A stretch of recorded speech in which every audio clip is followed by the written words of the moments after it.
earth, it was because here in this land, we unleashed the energy and individual genius of man to a greater extent than has ever been done before. Freedom and the dignity of the individual have been more available and assured here than in any other place on earth. The price for this freedom at times has been high, but we have never been unwilling to pay that price. Those who say that we're in a time when there are no heroes, they just don't know where to look. The sloping hills of Arlington National Cemetery, with its row upon row of simple white markers bearing crosses or stars of David, they add up to only a tiny fraction of the price that has been paid for our freedom. Each one of those markers is a monument to the kind of hero I spoke of earlier. Their lives ended in places called Belleau Wood, the Argonne, Omaha Beach, Salerno, and halfway around the world on Guadalcanal, Tarawa, Pork Chop Hill, the Chosin Reservoir, and in 100 rice paddies and jungles of a place called Vietnam. Under one such marker lies a young man, Martin Treptow, who left his job in a small-town barber shop in 1917 to go to France with the famed Rainbow Division. There on the Western Front, he was killed trying to carry a message between battalions under heavy artillery fire. We're told that on his body was found a diary. On the flyleaf, under the heading, "My Pledge," he had written these words: "America must win this war. Therefore I will work, I will save, I will sacrifice, I will endure. I will fight cheerfully and do my utmost as if the issue of the whole struggle depended on me alone." We must realize that no arsenal or no weapon in the arsenals of the world is so formidable as the will and moral courage of free men and women. It is a weapon our adversaries in today's world do not have. It is a weapon that we as Americans do have. Let that be understood by those who practice terrorism and prey upon their neighbors. As for the enemies of freedom, those who are potential adversaries, they will be reminded that peace is the highest aspiration of the American people. We will negotiate for it, sacrifice for it. We will not surrender for it now or ever. We are Americans.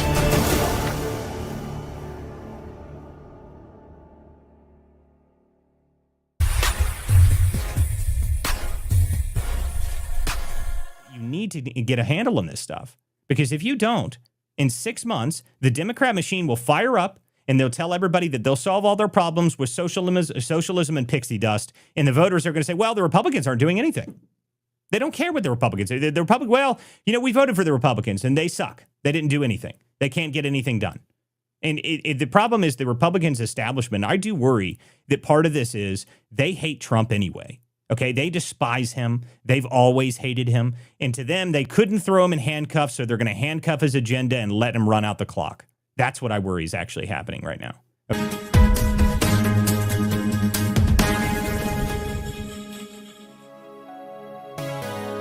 FBI raid at Donald Trump's Mar-a-Lago residence. Deadly force being authorized. Nothing worth doing ever came easy. Donald J. Trump has been indicted. Jack Smith has again indicted former President Trump. Over the course of your life, you will find that things are not always fair. You will find that things happen to you that you do not deserve. Like they said, take a look at what happened. But you have to put your head down and fight. Never, ever give up. The more people tell you it's not possible, that it can't be done, the more you should be absolutely determined to prove them wrong. CNN projects that Donald Trump has been elected president. Treat the word impossible as nothing more than motivation. Relish the opportunity to be an outsider, because it's the outsiders who change the world. 250 million Americans are not garbage. And who make a real and lasting difference. The more that a broken system tells you that you're wrong, the more certain you should be that you must keep pushing ahead. You must keep pushing forward. I think that we just witnessed the greatest political comeback in the history of the United States of America. So just remember that. Never stop fighting for what you believe in and for the people who care about you. America is beginning a new chapter. Our best days are yet to come. I can promise you that.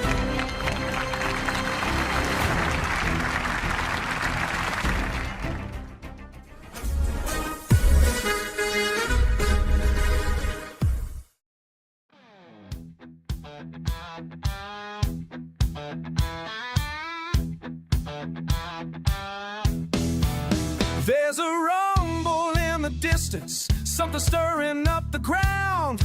Coffee shops and corner stores, people talking all around. But the words they're speaking softly got a weight that pulls you down. Something's moving through the grapevine, word by word from town to town. And they lean in close to tell you what they heard somebody say. But the truth gets bent and twisted as it travels on its way. Who do you trust? When the talk gets low, who do you trust? When the whispers grow in the halls of power where the secrets flow, who do you trust? Tell me who do you trust?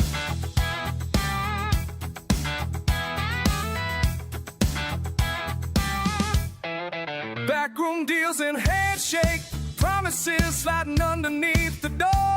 Politicians playing poker with the chips are rich and poor.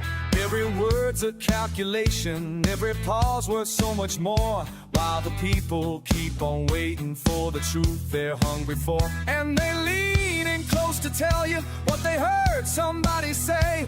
But the truth gets bent and twisted as it travels on its way. Who do you trust? When the talk gets low, who do you trust? When the whispers grow in the halls of power where the secrets flow, do you trust? Tell me who do you trust?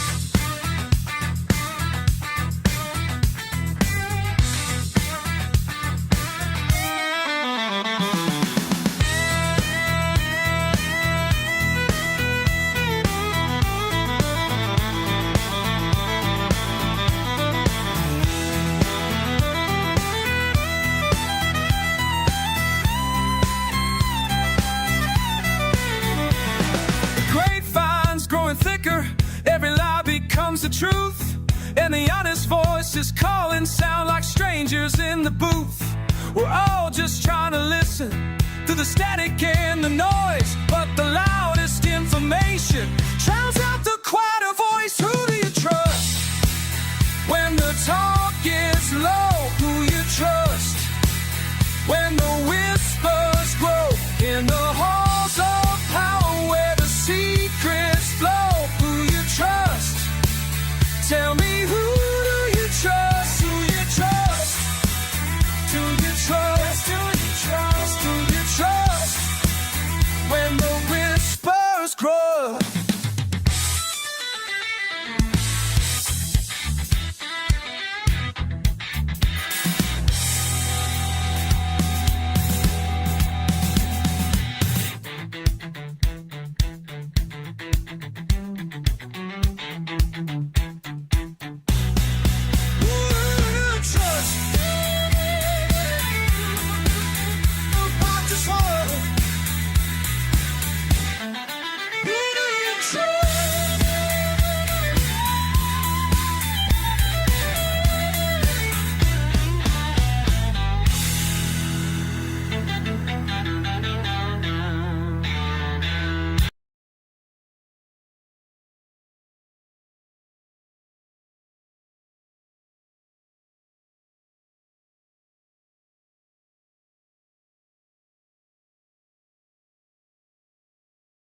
Man, sorry, guys. I saw that it had no sound again. My bad.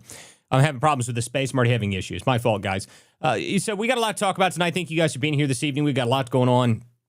Sorry about that on the space, where I'm trying to get that up and running again now, so X is already having issues. But we got a lot to talk about in this, guys. We got a lot to go over tonight. There's tons of fake news going on from everywhere. You've got Kash Patel, they're claiming is out. They're claiming that, every member of the DOJ is going to have to be forced out. Pam Bondi's out, Kash Patel's out, Dan Bongino's out. All of these people are fired. None of it's true. None of it's true at all. It's all coming out of MSNBC. And for some reason, we're deciding that MSNBC is credible now. I don't know why. That's nonsense to me. But, whatever. So we got that to talk about. We also have breaking news. Candace Owens is taking Thanksgiving week off. Oh, my goodness. End of the world. It's just hysterical to me. Really? Are we really going to, everyone's claiming that the French legionaries are going to assassinate Trump or something, assassinate Candace or something. Sorry, guys. I don't buy it even for a moment. It's the most ridiculous story ever.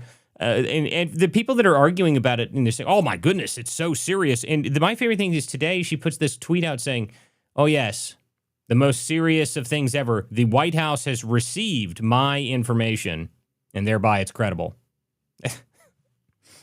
It's so stupid. I can't deal with it. I mean, just really, people, if you really believe that the French are working with the Israelis to assassinate Candace using the French Legion somehow, I can't help you. I really can't. There's nothing I can do to help you. But hold on, guys. I'm getting the space up and running again, seeing how it didn't work the first time. Let's see if we can get it to actually work this time. But we got other stuff to go over. But the first thing I would definitely talk about is all these ridiculous... There, it went up and running now.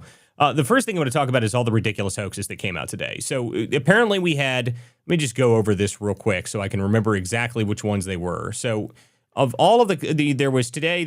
See here, they said Doge had been terminated. This is over the past, 72 hours or so. We had Doge is terminated, also not true. Then you had Trump is firing Susie Wiles, also not true. Then you had Kash Patel is on his way out, not true. And then Putin also created the 28-point plan that apparently was accepted, by the way. That was this morning. Apparently that was accepted this morning. Guys, if you're joining the space now, it's now just up and running. So sorry about that on the delay on that. It broke again like it always does. But thank you guys for showing up this evening. I'm Walter Kerr. Thank you guys for being here. This is the Political Theater. So it's ridiculous that, everyone's just somehow remembered, we've decided for some weird reason that, we're going to believe the fake news again. I mean, there's just story after story after story. It's just, all this nonsense coming out. And no one seems to remember that the fake news is constantly coming up with this crap. I mean, it's just, what are we doing here? So, I don't know, understand why people are just deciding that MS Now, the rebranded MSNBC, is somehow interesting or, it has credible reporting. When did we decide that? I thought we all decided we weren't listening to those people anymore. But I guess, whatever, people still seem to believe their crap, even though they put it out and they all know it's fake, and we all know it's fake, but whatever. So, that was today. We had Doge, Trump, Susie Wiles, Kash Patel, Putin. All these people are somehow, we're getting rid of all these people. All this stuff is happening. Meanwhile, it seems to me that according to the news, with the real news, Ukraine may have accepted this deal. So it looks like the Ukraine deal may be going forward. We may actually be ending the war in Ukraine, which is fantastic. So it looks like that's good news if that's true. I haven't seen any update on that, and no one's been talking about that today. The only thing we've been talking about today is, meaningless stuff. And, of course, we've got them claiming that all of this stuff is happening. And then Kash Patel, my favorite part about that was the Kash Patel story. When that happened, apparently that, is the moment that story came out, Caroline Leavitt was actually in the White House at that moment. She was in the Oval Office when that happened. Looks like the space is crashing again, guys, if you guys are on the space. So sorry about that. I don't know what to do with the stupid space. It keeps breaking. I've had so many problems with the spaces here recently. So if it's not working over there, guys, sorry. But I'll see if I can get it up and running again here in a few minutes. But anyway, so Kash Patel, apparently this story about Kash Patel being out or whatnot, apparently he was in the White House at the very moment that story hit the news. So Caroline Leavitt just snapped a photo of them and said, no, he's not out. So, there goes that narrative, I guess. I mean, you can't make it up. I mean, it's just so fake. It's all nonsense. It's so fake that it was debunked within an hour. But according to the media, and everyone's thinking, oh my goodness, Kash Patel is out. Bondi's out. Everybody's out there. We're going to see a huge shakeup. The only thing I will say, in terms of what this story's The one thing I did not see anybody directly from the administration say anything about, which I found interesting, was that Andrew Bailey, who was moved into the co-director or co-deputy director of the FBI role, so they put him in there. And then there was speculation of what his purpose was. And then there's been a few people that have said that at some point he was going to take over as AG. There were some people that said he was going to move and take over Bongino's appointment, and Bongino was going to be out. I never believed the idea that Bongino was going to be out. But I will say that I have seen no response from the administration on whether or not he takes over Pam Bondi's spot. That's, they haven't said anything about that. And I think Bailey would do a better job as AG. There was a bunch of people that were pushing for Bailey to be AG over Bondi anyway.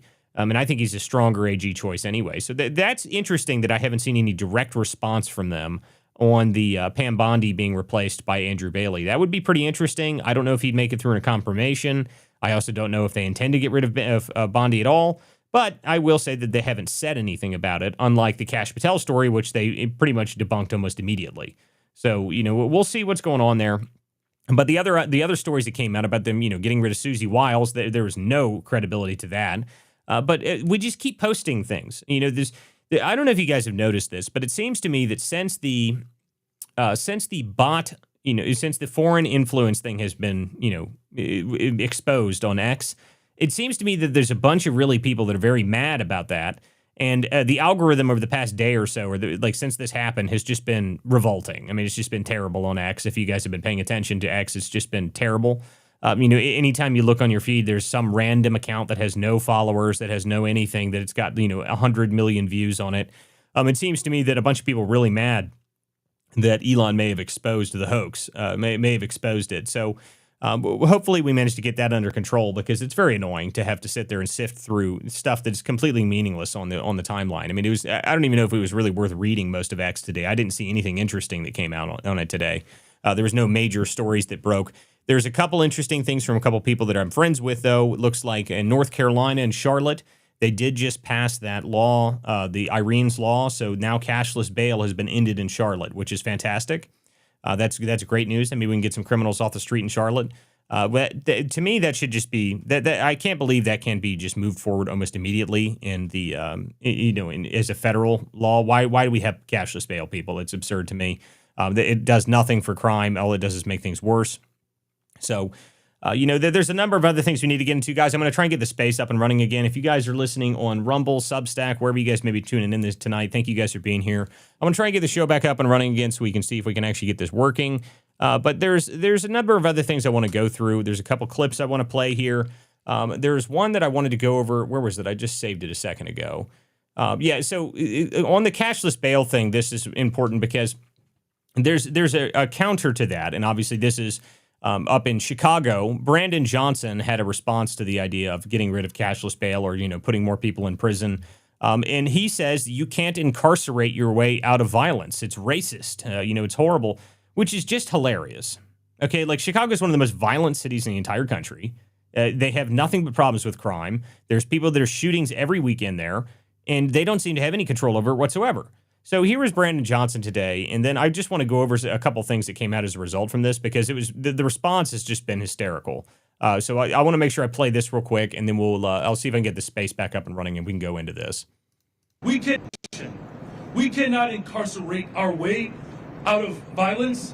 We've already tried that, and we've ended up with the largest prison population in the world without solving the problems of crime and violence. The addiction on jails and incarceration in this country, we have moved past that. It is racist, it is immoral, it is unholy, and it is not the way to drive violence down. Yeah, sure. We cannot incarcerate. How did we what are we saying here? That this has somehow been solved? That we know that this doesn't work? I mean, since when? And since when have we seen this? As far as I can tell, we stopped putting people in prison, and the more people we stopped putting in prison, the higher our crime rate went. I mean, that's what it looks like to me. If you go look at all these cities that have cashless bail, I mean, just in Chicago, I love that he's saying this, by the way, almost immediately following the day, like a couple days from the day that a 72-time convicted guy was released and then set a woman on fire. Like, I mean, just what are we doing? So what about that guy? Can we keep him in jail? Are we allowed? Like, I mean, Explain to me how keeping that guy out of prison isn't good for us. Someone's got to tell me how that works out and how that plays out, because I don't see it. Maybe I'm wrong. I mean, someone can explain to me how I'm wrong on that, but I don't believe you. Keeping criminals out of prison is probably the number one reason that we have such issues with violent crime. So I don't know what the hell Brandon Johnson is talking about, but the better response to this is actually talking about it from the El Salvadorian president, Nayib Bukele. He reposted this earlier today, and he took his chart and he showed what he did with violent crime as he incarcerated people, and that was just hysterical. I mean, it just worked out. It just was beautiful to see the difference between the two, because obviously Bukele has managed to get a hold of violent crime in his country, and he's done it by putting people in prison and leaving them there, and it's been very effective. You know, there is violent crime in El Salvador has dropped so far now that it's considered one of the safest countries in the world. So obviously putting criminals in prison works, but according to, Brandon Johnson, no. We can't do that. It's racist to do that. Why is it racist, by the way? So are you just assuming that all the people that are going to be arrested are black? Is that what the idea is here? That sounds kind of racist, Brandon. So I'm not really sure what his argument is there, but according to him, you can't get your way out of that. There's no way to solve the problem. You just got to let them all out and let them set people on fire. That's nice. Just keep doing that. I don't know. This is what the Democrats want, though. They want chaos in the streets. They want more people they want more chaos. They want more violence. They want more crime. They don't want to solve the problem. And I still think that they're in a huge problem, because the reality of the situation is that at the end of the day, President Trump has already shown what you can do to fix violent crime in D.C. He's already shown it. So, according to, if you go look at what's happened in D.C. since Trump has taken over, it looks like the space is crashing yet again. I don't know what the hell to do with the spaces, guys. It doesn't look like it's going to work for me tonight. I've tried it now 3 times, so maybe I'll be able to try it one more time here in a couple minutes after and see if it works, but I don't know what to do about it. A huge problem with the X Spaces, guys. Sorry about it if you're on the other platforms. I'll try and get it up and running again one more time, because it doesn't seem to be working, but I do want people to be able to call into the show. Obviously, you can always put comments in the actual stream. I'll see if I can get it running one more time over here and see if we can get the actual show up and running on X. But again, whatever. X is always such a problem here recently, and it seems to me that it's only been getting worse. I mean, I've had this problem. It didn't used to be a problem at all. I could have everything run just fine, but just here recently, it's nonstop crashing. So I'll try it one more time to see if I can get it up and running for everybody, so you can actually join the show. But I don't know if it's going to work or not. So we'll try one last time to see if we get this running, and if not, then I guess I'm just doing on the live streams tonight, guys. We'll try one more time though. Sorry about that, guys. Episode 140. There we go. Okay. One more attempt on the X space, guys, so we can see people in. If we can get people to actually join on there. Yeah, sorry about the delay there, guys. I'm trying to get the space up and running for people. We'll see if it works now. I've got it up running one more time here. If it doesn't, then I don't know what we'll do. We'll probably just stay here. But if not, whatever. I mean, we don't necessarily need the space. I just like having people have the ability to actually, join and talk. So that's the idea with that. So we'll see if we can get it to work now that it's up and running for a 5th time or so now. So let's see if it's actually working now. If you guys are on the space and you can hear me, let me know. If you can request and come up here, no problems, guys. If you guys are listening on the streams, thank you guys for showing up here this evening. I'm trying to get the space up and running. I don't know if it's going to work or not. But obviously, we got a lot to talk about, so we can keep going here. We'll keep talking about some of the other stories that happened today, some of the other interesting stuff. So I really want to talk about this ridiculous fact that Candace Owens has come out and claimed that she's now going to be assassinated and that the world has ended or something like that. I'm sorry. I'm sorry, guys. This is so stupid. There's no credibility to any of this information. She keeps talking about it. And is everyone just ignoring the fact that she just said this? And she said, I'm going to be off this week. I'm going to be off this week, everybody. It's definitely factual. Everything I just said is true. I'm going to be off this week because I need to do something. It just so happens that you take Thanksgiving week off. Really? Is no one else seeing how transparent that is? It's just hysterically transparent to me. She wants to take the week off, so she's doing a week off. So, but of course, she puts out this ridiculous tweet saying, the White House and counterterrorism organizations have received my comments and my personal, information claiming that this is happening. And of course, there's been no response from anybody in the administration, from anybody. There is nobody in the administration that has responded to any of these claims, have said anything about it. But what are we talking about? Like, I mean, if this was a real thing and this was actually a serious incident, then I feel like there'd be a bit more of a response from, I don't know, anybody. But I haven't seen a single person respond to it reasonably. And of course, you go look at the comments and responses to this. People are like, oh, we're praying for you. We're praying for you. We hope you are safe. This is absurd that this is happening. Like, what? I mean, just does anyone? It was really like, am I like the last person that just doesn't believe a single freaking word that this woman is saying? Like, none of this makes sense to me. None of it seems true. It seems like just a load of shit, and it's just been a load of shit the whole time. And everyone's sitting there like, oh my goodness, the French are going to assassinate Candace. Like, what? I mean, like, I don't know how to like get through to people on this. I know a lot of people like to just glom onto the popularity of other people, but at least do a little bit of critical thinking about it. I mean, my goodness. I mean, someone asked me earlier, they said, well, why are you so offended by her? Are you trying to censor her? Like, no. What are you talking about? This woman has the largest platform in the country. Okay, like she has the largest podcast in the country. It's like, even if she's not number one right now, she's always in the top 10. And I have no platform whatsoever compared to that. Okay, like I've got a small audience, a few thousand people a night that listen to this show. It's growing, but there's no way that I would have any influence over who listens to Candace. But what I can say is that stupidity annoys me. It annoys me greatly. It just pisses me off to no end to see a bunch of people claiming that this is all information that's true when she's presented zero evidence. There's no evidence at all. I mean, there's nothing. There's not a single shred of credible information in any of it. And she just keeps saying the big reveal is coming. Like, how many times is she going to be able to tell you that and you keep buying it? That's my only question, really. I mean, how many times? How many times is she going to tell you that something big is coming and then nothing happens? I mean, what are we going to do when she comes back from her Thanksgiving vacation, which is what she's doing currently, and nothing changes? Nothing happens whatsoever. What is the next spin on this story going to be? It was stopped. We got a hold of it, and it's now my sources tell me that it has been halted because of intervention from the Trump administration after they received my information. And since no one is talking about it, it's all clandestine. And that's like if that's really what it's going to devolve to, is just my sources tell me, my anonymous source. Like, I thought we learned the whole concept of saying you have anonymous sources is not credible anymore. I thought we were over that. I thought we were, but I don't think we are anymore. So apparently everyone's back to the idea that anonymous sources is 100% credible. I mean, it's just I don't know. I can't get through to people on it. I have no idea. I have no idea what to tell people about it. I got no idea what to tell people. What people are even thinking about it. To me, none of it makes any sense. None of it has any information to back it, but that's all, everyone's like, oh my God, it's the end of the world. And there's people that I actually respect that are all over this thing. And, it's like, okay, but why don't you just release any information at all that proves it? If you have all this information, but you just keep saying we've got it and we're going to keep it back here and nothing ever happens. So, I don't know how many times nothing can ever happen from this story and everyone keeps acting as if it's going to be the story that's just, somehow, here's my thought on it. From the beginning of this, it went from I'm investigating Charlie Kirk's assassination. Somehow I linked Charlie Kirk's assassination to my story on Bridget Marcon and in my lawsuit about Bridget being a man.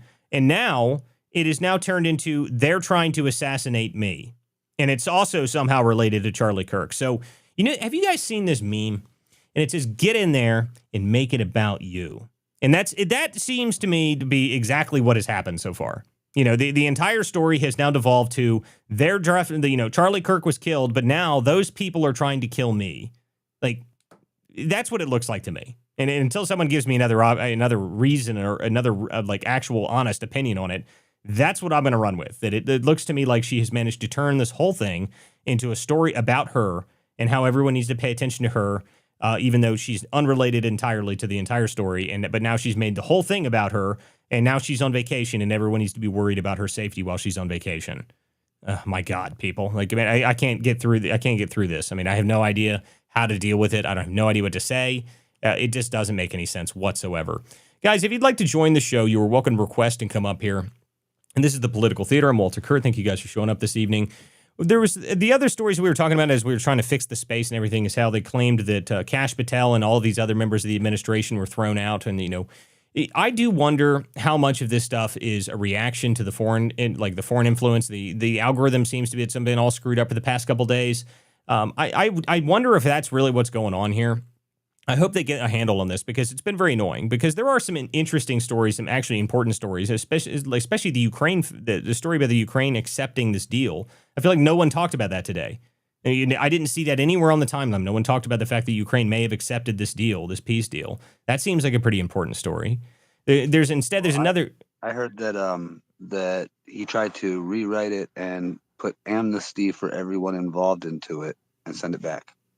I have no idea. That I didn't hear at all. This is to me. I saw this morning that the Ukraine had accepted it, but I haven't heard anything else about it since then. So that seems like a pretty big deal to me. So I'd have to go look and see what the current update is on that. But I'll link you to the Burchett post. Yeah, do that for me. That'd be great. But of course, there's other things happening too. But there's also other stupid stories that are happening. So. There was something that came out earlier on Vivek Ramaswamy, which I thought was ridiculous. So apparently, now there is countering information on this. Apparently, there was a post that Vivek put out earlier today talking about affordability in Ohio, and he came up with a bunch of random ideas about how to make affordability better in Ohio. And then there was controversy around it because apparently one section of it was talking about an idea he had to make school year-round, so that would save people on childcare, apparently. So he was saying make school year round, extend the school day from 3 to 4 o'clock, and then make school go year round instead of just being, like ending at the summer months and whatnot. That is not a good idea, but it's also something that people, even if you don't like him, the problem I have with that is that if you don't like Vivek Ramaswamy's ideas, at least he has them. Okay, his idea may not be great, but there's very few people that come out and actually come up with new ideas on how to fix things, okay? It's not a common thing when you hear people do it. Most people just kind of regurgitate old concepts. And he's getting blasted by the left-wing media as if it's the end of all days. Like, it's actually not a horrible idea. I mean, it's not the worst idea I've ever heard. To, extend the school day, then you get rid of childcare. I mean, that's what, people forget that, like, during the school year, it saves people lots of money on childcare because they don't have to pay a bunch of people to watch their kids. If you extend the school year, then you don't have to pay for childcare. Of course, you then have to increase the payment for all the teachers and everything. So it seems, I don't know how it would work out at the end of that for total cost. But at the same time, even if it's not a great idea, it is an idea. And I don't know why people are all upset and up in arms about it, like it's the stupidest thing that it's ever heard of. I've heard much worse ideas than that. That's not the worst idea I've ever heard of, if it's true or not. Because the other side of it is that people are saying that it was an AI video. And now other people are saying it's not an AI video and that it's actually the original video was posted somewhere else. But I don't trust anybody around it, so I have no idea what's happening on that. The people are claiming it's an AI video. It's not an AI video. Midas Touch or something, Medius Touch or something, some left-wing organization put out the video, and they're blasting him over it. And then I saw Tim Pool saying that it was a fake video, and then people countered that it wasn't a fake video. So this is going to be extremely annoying when we're getting to the point where AI videos are being shared. And it was shared by Amy Acton, which is his political opponent, the Democrat that's running, which is also, yeah, that's what I said. Tim Pool said that it was AI. That's what I saw Tim Pool's video on it earlier, and he said it was an AI video. And I was like, okay, is it AI? And then a bunch of people say it's not AI. It's like, oh, God, this is hell. This is the hell that we're going to have to experience now because the political opponents are sharing these videos. Whether they're true or not, I have no idea. That's a huge problem. If they're true or if they're not true, we don't know. I would assume that that if a political opponent put it out, that you would have had to at least verify that it was not fake. Because if it was fake, Vivek would have come after you. I mean, he could come after you. I would say that's defamation. But I haven't seen any confirmation or any response from Vivek on it. I don't know. But even if it is true, like, just because he had a bad idea doesn't mean it's the end of all the left-wing media is acting as if this is the stupidest concept that's ever been created. Why? Why is it so stupid? I mean, it's a realistic idea to try and come up with a way to save people money on health or on childcare. It's not unreal. It's not stupid. Even if it doesn't work, even if that's not the best idea ever, at least he came up with something different. I mean, I have no idea why people want to scream about it and act as if it's the worst thing in the world. Why? What's so horrible about it? I mean, if you're talking about coming up with ways to save people money, keeping kids in school longer or for more days out of the year, that saves people on childcare, that saves money. So it's not completely out of hand, but whether or not it's a good idea or not, I don't know. I would have to even look at to see how that would work, because a lot of people like their summers and like having their kids over the summer, and I don't know how popular it would be, but it's just an idea. But again, we don't even know if it's true or not. So it's really bad that we don't know if it's true or not. That's very obnoxious. If it is a fake video, if it was actually a hoax AI video that somehow got the opponent to him, Amy Acton, to share it, that's bad. I mean, that's just horrible. If we're going to be in that sort of scenario where political opponents are going to start sharing fake videos of them talking to each other or talking about ideas, that's horrible. And I really am not looking forward to that being a huge problem, because it is going to be a huge problem. Even if it hasn't really ramped up to full steam yet, it's going to become a huge problem at some point. So hopefully this is not one of those scenarios and it was just taken out of context and maybe they edited the video or something. Who knows? But even if it is, again, my point is it's not that bad of an idea anyway. So I'm not really sure I understand what's going on here. But we'll see what happens with that. Regardless, I love that people are trying to claim that somehow Vivek Ramaswamy is a horrible candidate for Ohio, when your opponent to it is Amy Acton, the most unpopular person in Ohio. I mean, do people, I know people that aren't from Ohio probably don't know who Amy Acton is. So if you guys are not aware, Amy Acton was the COVID czar during the COVID era in Ohio. Okay, so she was DeWine and her were the COVID people, and they're the ones that locked down the whole state, ruined people's lives. They're easily the most unpopular people in the state. As I've said before, I still, to this day, in my basement somewhere, I guarantee I have them somewhere, I still have the yard signs of their faces. And there were these goofy little yard signs that they were just the eyes. So they would do like the point and look at you thing, and you would stick them in people's bushes. That's what you'd do with them. So you took one and you would have DeWine's face, and you go to someone's door and he'd have the mask on and you'd stick it in their bush. So that way when they opened their door, he was pointing and he's like, "You got your mask on?" We had those things. They were everywhere. They were in everyone's lawn for months. Okay, so this is who this person is. This is Amy Acton. Everyone despises this woman. So if the Democrats are going to come out here and claim, somehow Vivek is insanely unpopular and that he's the worst person ever, you're running the most unpopular person in the state. If we somehow manage to get Amy Acton as our governor in a red state, a Trump plus 16 state, with the most unpopular person that's ever, one of the most unpopular candidates that I've ever seen, then Vivek severely screwed up somehow, which I don't believe that's going to happen regardless, because Vivek is actually working really hard on this campaign. The other part about it is that he's already secured all of the endorsements from every labor union in the state.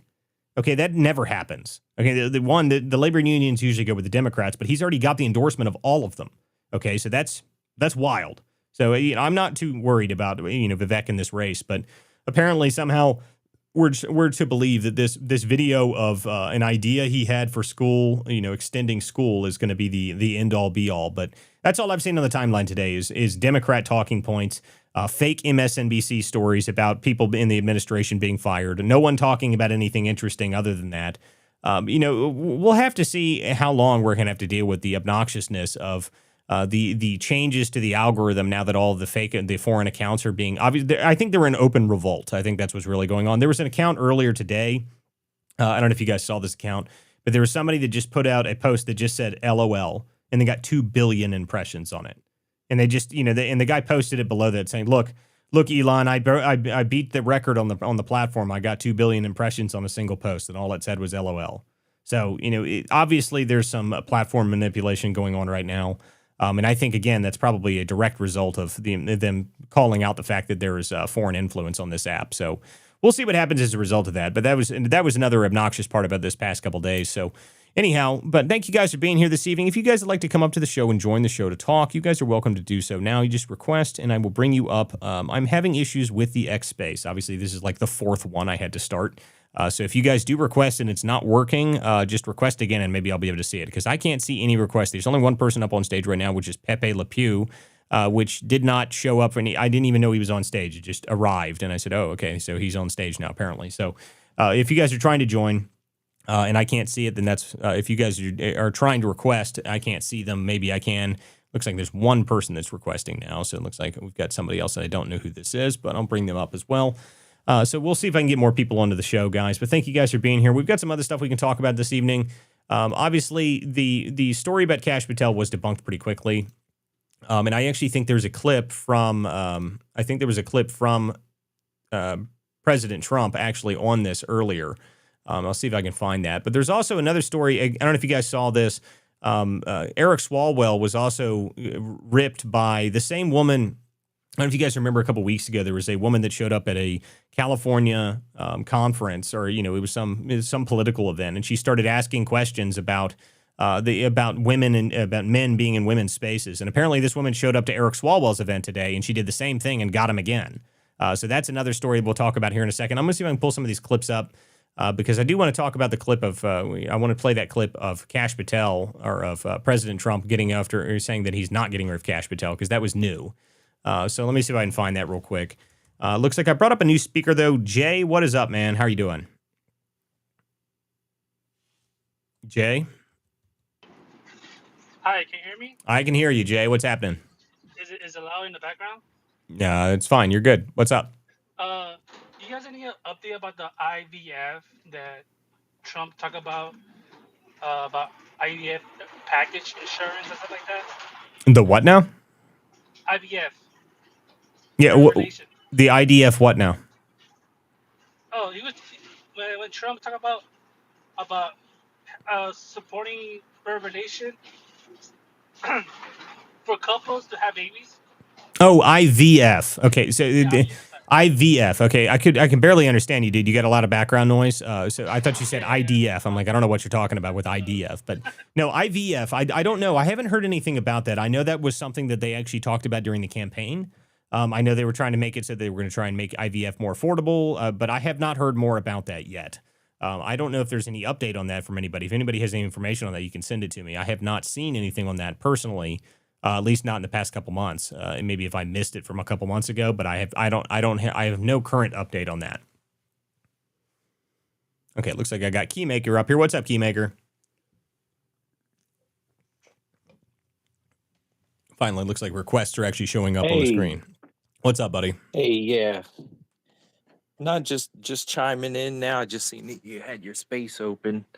Wanted to come in, show some love. I don't know what the topic is today, but obviously there's always plenty to talk about.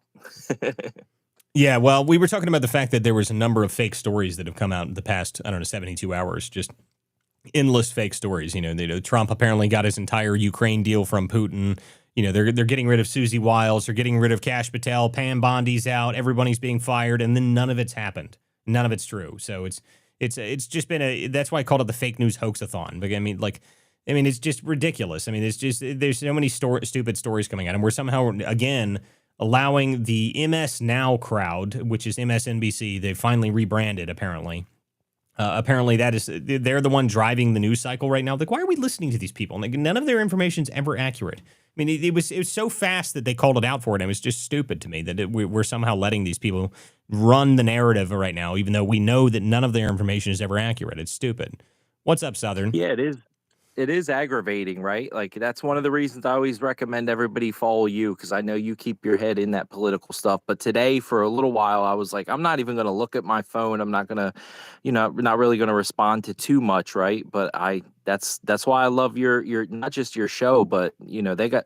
I don't know if everybody on here that's listening now follows your Substack. I think that's where some of your best work is done, actually. And then now that the show got started, I usually catch the recordings later on and stuff, and kind of like stay up to date that way. That's like the best thing about following Walter, I think, is that you don't have to deal with all of the noise. You can just come to Walter and find out what's going on, because he keeps his ear to the tracks all the time. Well, I appreciate that. Yeah, but you can always go to WCDispatch.com, and I got a lot of listeners on Substack right now, actually. So I do appreciate everybody that subscribes there. You can go to WCDispatch.com. It's only $5 a month. I do have subscriptions on X as well. At some point in the near future, I intend to actually have unique content that's going to be for subscribers on X. So I was going to do kind of educational style content on here. That's what I wanted to do with it. And at least, it took over a year. I had like 280 million impressions before they allowed me to get subscriptions available on X. So, it's kind of ridiculous that it took that long for me to finally get them. But I do want to actually make unique content specifically for the X subscribers. And that's something I'm working on. Probably something that'll happen. I might start releasing some of my investigation stuff. I'll probably do that individually on here. I'll probably release bullet points and stuff like that, because the next thing I'm going into doing is I'm going to be up in Dearborn, Michigan. So that'll be the next big story that I'm working on. That'll be an article series similar to the Fairfax series that I did and the Spanberger series that I did. So that'll be coming out at some point in the near future. I've had a couple people already ask me about that. You're not going to hear about it until it's over. Okay. I don't do, if I'm going up to go up and actually do an investigative piece, I'm not going to go in and tell everybody about it while I'm doing it. That's stupid. You don't get any information that way. People find out about it. You end up getting, people run you off before you even get the story. So that's not going to happen. But eventually, in the next couple of weeks, people will just end up, you'll hear about it, and I'll release a big story on it at some point in the near future. So just keep an eye out for it, because that'll be coming in the near future. I think I'm going to try and get up there soon enough. So I've already got a couple interviews lined up, a couple business owners that want to talk to me when I get up there. So I've got a number of people. I've got friends that live in Detroit, so they're gonna give me the rundown when I get up there. So we'll see what's going on there. But what's up, Southern? You got your hand up. How are you? I'm great. Hope you're doing well, Walter. And happy Thanksgiving, everyone. Happy Thanksgiving. Have a great weekend. Happy Thanksgiving. Thank you. Jay, early 2026, you'll see with Trump RX. Let me see. What is that address? But anyway, yeah, trumprx.gov. EMD Serona is dropping price. They're going to have deeper discounts in therapy, etc. These will be standalones with, if you work for a big company, they're going to be looking to add as a standalone like they do dental vision, or some will actually put it into their plan. But it depends on which insurance plan you're on, but they're starting to bring that together. So early 2026, start looking for the website, and that'll give you a lot of information. And then obviously you want to look at your insurance plan. But they're cutting deep discounts on the drug pricing. And depending on your income, for low and middle class income, there'll be even deeper discounts. We're a country that needs to have a lot of children. We need more children. So I think they're motivated for multiple reasons. So this is a good thing, Jay. So hopefully that helps you. Oh, thank you very much. Yep. All right, Paul. What's up, Paul? Yeah. Hey, Walter, and happy Thanksgiving to everybody as well.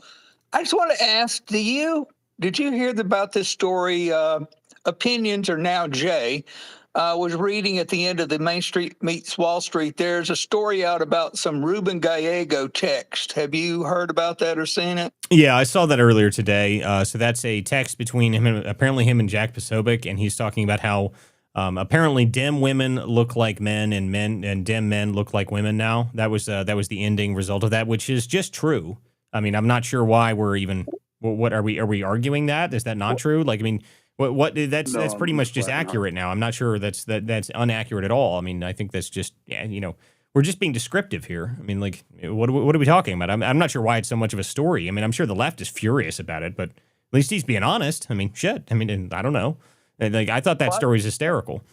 I thought it was pretty hilarious. I couldn't find the post. I was going to DM opinions and see if he could send me the link, but I didn't know if you had it, because when he read them out, it was hilarious. Oh yeah, it's very funny. I mean, he's just going through. These people are nuts. He said the real problem we have in the Democrat Party is the dim women look like men and dim men look like women. And I was like, yeah, well, damn, you got it right. I mean, I think they posted a photo of the ridiculous congresswoman that looks like she escaped from like a nursing home penitentiary somewhere up the north.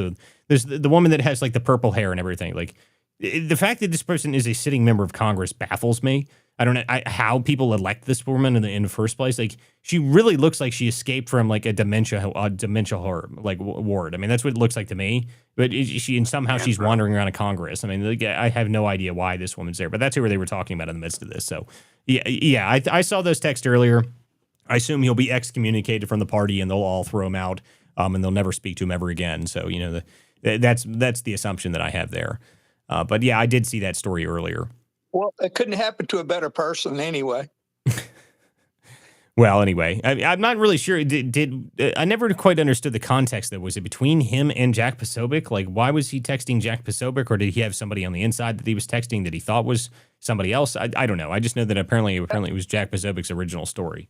Yeah, that's why I wanted to see the story. Opinions didn't seem to understand why either, so maybe it wasn't specified. Right. Well, okay, so there was apparently something else that just came out from Trump here. This is a bit on the Comey stuff we talked about yesterday on the show. For those who are not aware, the Comey indictment and the James indictment were this case was dismissed on the procedural grounds because they're claiming that the Halligan attorney was appointed illegally. I said everybody should probably hold off on just taking a victory lap on that because I'm not really sure I bought the whole story on that. But apparently Trump has a comment on it right now. So this is just out a few minutes ago. So I'm going to put this up here on the screen and hear what he has to say here. Are you planning to replace Cash Patel as No, he's doing a good job. This week, Cash Patel? No, he's doing a great job, I think. this week we saw those cases against James Comey and Letitia James tossed out. Do you still have faith in Lindsay Halligan? Oh, she's great. I think she's great. They got out on a technicality, and you'll see what happens from here on. But if you look at the actual charges, I think anybody that looks at it very fairly would say, boy, are they guilty. So let's see what happens over the next week. You know, the court didn't say you couldn't bring the case, re-bring the case, or appeal the case. So they have a lot of options. They're going to call the shot. I'm not calling the shot. But Lindsay's a very talented lawyer, actually. So it looks like Trump is saying that exactly what I said yesterday, which is they're probably going to appeal it and they're probably going to win an appeal. So, you know, I don't doubt it at all. Okay. Like this idea that we everyone on the left is like, oh my God, it's over. You know, this is done. It's not going to happen anymore. Like what basis for that? I mean, this is what the argument I had with people yesterday on the show. What basis? Okay. You know, how many district court opinions have been overturned so far? Tons of them. Almost every single one of them been overturned. The district courts, they rule, and then it moves up to the higher court, and then they overrule it. So, you know, if we're going to pretend as if that's not something that's been happening all year long, then that's fine. But at least be honest about it. I mean, is the moment I heard about it, I was like, whatever. I mean, it's just a district court. The district courts, apparently, all of the district courts in the country are apparently owned by Democrats now, and especially any ones where we have anything interesting going on. They're always somehow managed to get those cases. So I'm not very concerned about it. I'll wait till it plays out in the court. But the fact that they didn't dismiss it with prejudice, that was the key to that. I looked at it and said, well, then who cares? Okay, if they dismissed it with prejudice, that'd have been one thing, but they didn't. Okay, they didn't dismiss it with prejudice. They didn't say they couldn't appeal it. I mean, okay, so that means that the case can still move forward right as it was before. So I'm really not too concerned about it. Let's see here. Got one more request, but go ahead, Southern. Yeah, Jonathan Turley yesterday said this was a procedural and they can bring the case back. So it will happen. It will happen. Pam Bondi said it will as well. So we'll see. But right now they're saying they're moving forward. Yeah, they're I appealing believe it. them. So Yeah. yeah, so that's what a lot of people are saying that it's like, you know, the statute of limitations is going to run out, blah, blah, blah. But they did this on procedural. So basically what's going to happen is they're going to appeal it. If they lose that appeal, they still even then have an argument not to drop it, you know, not to let it run out the statute. So there are exemptions. I think me and Walter had talked about these a few times. Like, I don't know. It's kind of aggravating because you know that this is what lawyers do. This is actually like the number one best lawyer tactic that you know, if you ever hire a lawyer, first thing he should be doing is trying to just delay it and destroy it procedurally, which, you know, unfortunately it just happens to be that he probably has some of the best lawyers working for him. So, but I do think it's at some point we're going to actually get to see like the actual outcome of this charge. I don't think it's going to just be dismissed and we're never going to hear anything about it. Exactly. I think there's 2 more appeals after this appeal if it fails, and then they can also use the precedents that they used in the South District of New York on Trump. Well, again, I'm not too concerned about this, guys. Like the one district court making this ruling, like, I'm sorry. Like, if you think this is the end all be all, the left, every time they get like a minor victory in court, they're like, see, it's illegal. Like, I mean, and then like till a week later, it all gets thrown out. Like, they keep doing this. I mean, it's like it's the National Guard thing. It's the same thing. Okay. Right. So every time the National Guard gets deployed, they get some district court to say it's illegal. And then it's like, well, it was just ruled legal in another state. What are we going to just act like that didn't happen? We're just going to say, oh yeah, no, it's going to work out differently in this state.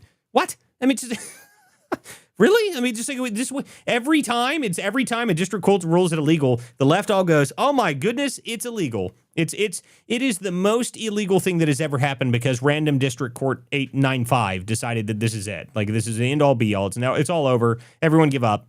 You guys have lost. It's done. And then like a week later, it gets overturned, and they're like, "Oh my God, it's horrible. The courts are stacked against us." Like you guys have hundreds of district court judges that bring cases against every single level, and it keeps getting overturned. Who do you think has it stacked against them? The President Trump or you guys? I mean, it's such a joke. Okay, Paul, go ahead. Yeah. As far as the statute of limitations, I don't know if you came into the space early, opinion space a little later when Kadu was talking. And she was talking about, which I thought was the case. I'm not a lawyer, but she was stating that when the statute of limitations would be put on hold at the point of indictment. So if that's true, then the statute of limitations I actually talked to a couple legal people about this because I thought that was the case as well. If I was not mistaken, the SOL on that would actually be extended by 6 months after the indictment.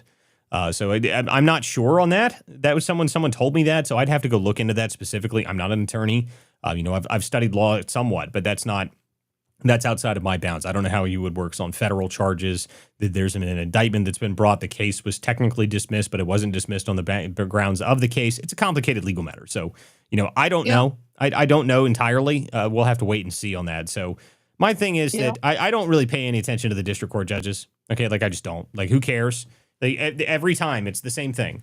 The district courts have determined that Trump isn't president, and then it turns out Trump is indeed president. So like, oh my goodness, like just shut the hell up. And the left is all they come out here and tell us every day, oh my God, it's all illegal, and then it gets overturned, and they're like, oh, we hate the courts. Like, well, you liked him like a week ago, but now you don't like him anymore. So it's very obnoxious, very dishonest, very disingenuous. That's all I have to say. Go ahead, Paul. It's the worst case, which I think would even be better if they had to move it to South Florida. It would probably have a better result anyway, but we'll just have to wait and see. Yeah, we'll have to wait and see. What's up, Miss Lou? How are you? Hey, Walter, can you hear me? I'm on computer. I can hear you. All right. Good evening and happy Thanksgiving to everyone coming up. Mike Davis was on about this, I believe today or yesterday, I can't remember, but he said Tish James is definitely finished. That whole thing is going to definitely get done. And regarding Comey, Paul mentioned Florida. I just think that they have got to find out a way to get away from these judges that are obvious in these areas like Virginia, Washington, blah, blah, blah. But to your point, there's so many of them. If they could get down to Cannon, and I mean for the bigger birds, the bigger fish like Comey, like Clapper, like all these guys that we need to go after, if they could get out of the D.C. judicial area in any way, that would certainly help. Well, I think that's actually happening too, by the way. So if everyone seems to forget that there's been grand juries impaneled in a couple of different areas, and I know some of them have been impaneled down in Florida. So I'm listen, everyone's sitting here worried about it. It's like, look, the Comey and James indictment. One, James is that like there's no statute of limitation problem there. Comey's is a little bit more complex, but again, I'm not necessarily concerned about it. This is what my statement this whole time is that look, I'll be worried about it. I would have been concerned if they dismissed it with prejudice, but they didn't. Okay, they didn't dismiss it with prejudice. They dismissed it without prejudice. So that means that it can be brought again, the same charges. And if it was a technicality that they got out on, like Trump just said there, listen, I don't know. Okay, I'm not going to give it any judgment until I see what the next phase of this is, because as far as I'm concerned, we've seen this all year long. All year long, stupid district court makes decision, gets overturned at higher court. This is what I said yesterday. And by the way, the numbers on that are pretty clear. We have a 92% win rate when we go up to the higher courts, guys.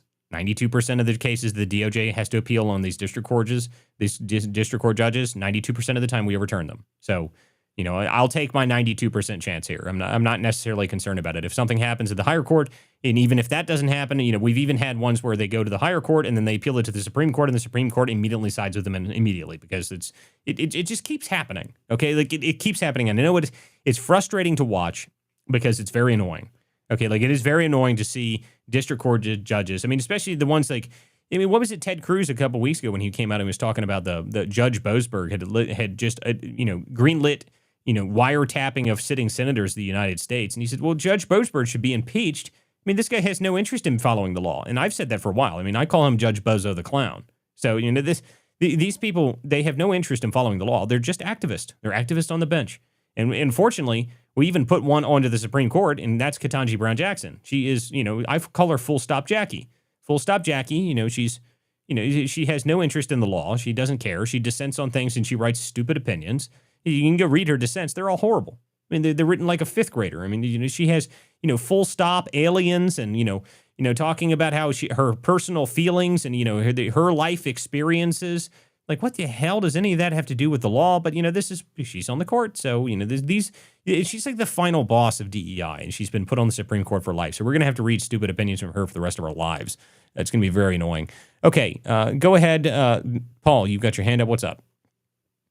Well, I just wanted to say one encouraging thing that I heard from Kay Daly today. She didn't want to reveal her sources and she didn't want to nail it down, but the scuttlebutt is that there are a large number of grand juries going on across the country that we don't know about, that there are a lot of things in the works that they haven't talked about that we'll soon be finding out. Yeah, I mean, that's the point, right? I mean, I think that there's a number of grand juries that have been impaneled. I know there's been some that's been impaneled down in Florida. I'm not... everyone's sitting here worried about stuff. If this stuff wasn't happening, if there was nothing going on, I wouldn't see the left freaking out about this so much. I mean, this most recent thing with Kelly, they're losing their minds over this whole sedition thing. I mean, listen, Hegseth's not going to play around with this. And I was talking to a couple people in the military friends of mine today. They're not thinking this is going to go well for him. Okay, I mean, the USCMJ is very clear. I mean, this is what it's designed to do. They think that the military people I've talked to said that they think this is sedition, and he could easily be charged with it. So, I think that this is going to turn into something more. Now, of course, the left has decided that apparently Mark Kelly is going to run for president now, which is hilarious. I mean, like, what? Who? Like, I mean, no one even knows who he is. Can anyone in here even tell me what state he's the senator for? Arizona. Oh, okay. There we go. There's one person here that knows what state he's from. I didn't even know. I had no idea who Mark Kelly is. He's got zero name ID. Okay, zero name ID. Oh my God, no. Southern, that's my home state. I feel so ashamed. See, this is what I'm talking about. He's so forgettable. He's so forgettable that you don't even know who he is, and he's the senator for your state. And they think this guy's going to run for president? Please. Come on. Like, it's not going to happen, guys. Their idea was that they wanted to try and tell people that he's going to underpin his presidential run by claiming Trump tried to go after him with his court-martial. Like, well, guys, I'll let you know, if he gets court-martialed, they'll have to remove him from the Senate, and he could be spending 20 years in prison. So unless he's planning to run from a prison cell, I'm not really sure that's not going to work out for him. So, I don't know if that's actually going to happen or not, by the way. I mean, I have no idea. There's also a fining opportunity for that. Walter, don't they have to put him in back in active duty to go after him in a military tribunal? Yeah, they'd have to recall him to active service, which is what they can do. I mean, he is a retired military officer. He is subject to the USCMJ. Like, everyone on the left is acting as if this is true. It is true. It can be done. So, this is why I keep telling people, like, stop acting as if it's not happening, because it can happen. It's a real possibility that it can happen. So. He could run from a prison cell, because the only thing that bars you from running from presidency is insurrection. But he's not Trump, so it's not going to work. I mean, listen, I don't even if Trump was the person that you say that the people say that he could have run from prison. I'm hesitant to believe that anybody could actually run an effective presidential campaign from a prison cell. Okay, even if it was Trump would have made Trump probably one of the only person maybe could have won it. But that's just because he's Trump. I mean, like, that's because his name ID exists so much so anyway. Mark Kelly is so forgettable that people that are in his own state don't even know that he's their senator. So, like, sorry, you ain't going to win from a prison cell, buddy. That ain't going to work out for you. So, okay, Southern years ago, Walter. Okay. Well, Southern, you got your hand up. Go ahead. Well, there is some good news today. The House of Ohio House of Representatives just passed the Charlie Kirk American Heritage Act. This will allow history classes to teach the positive influence of religion and Christianity. So we've got Ohio. So that is great news. Oh, so that's why today. So I didn't know that happened today. Mm-hmm. So that's why there was this big story about Vivek today. That makes sense. So we actually managed to accomplish something in Ohio today. So the left decided to come out and immediately attack, Vivek Ramaswamy, because that makes a whole lot of sense, because Vivek actually came up with some random idea and they think that that's the end all be all. So that's why they attacked him today. That makes sense. I didn't even know that. So good for Ohio. And I mean, I live here and I don't the problem with Ohio is that it's a plus 16 red state. Okay. So most of the time when I'm working on something, when I'm working on a campaign or trying to help a campaign, it's because they need help. Like they need help. They don't need, in Ohio, you don't necessarily need me on the ground trying to help people because we're a plus 16 state. I mean, it's I'm much better suited working in places where it's a lot tighter. So normally I don't pay a whole lot of attention to what's going on around here. I might end up working a little bit on the Senate campaign here because the Senate campaign is apparently going to be reasonably competitive. But outside of that, most of the time I'm really paying attention. I mean, my everything in my district is always red 100% all the time. So even if I wanted to get involved, who am I going to replace? Am I going to go primary? Somebody's not worth it for me to do that. So, but anyway, that makes sense why why Vivek was attacked today, because they actually accomplished something that's good. So go ahead, Southern. Just a add on. There is a ton of impaneled around the country. There is a lot going on, and I have friends that are involved with this. There is a lot going on. What Kay is talking about, if she's got even closer relationship, there is a ton of stuff going on that's going to blow up in a lot of Dems. They're freaking out. They are freaking out. But my question is, Ruben Gallego was interviewed. He was supposed to be in that video about telling the military not to follow illegal orders. He's Marine. He's an ex-Marine. He said that he was unavailable and he got the script very late. I want to know who wrote the script and did the video. I want to know who that is. Does anybody know? I don't know. That sounds to me like it's pretty interesting that if he was given it beforehand. So I mean, listen, and everyone wonders why the Democrats did this. It's very obvious why. Okay, I mean, how do you think this went? Okay, so just think about this for a minute. Why do you think they did this? Why do you think the Democrats did this in the first place? It's not like they just did it out of no reason, okay? Their entire intention, their entire narrative campaign that they're creating right now is Trump is an authoritarian dictator.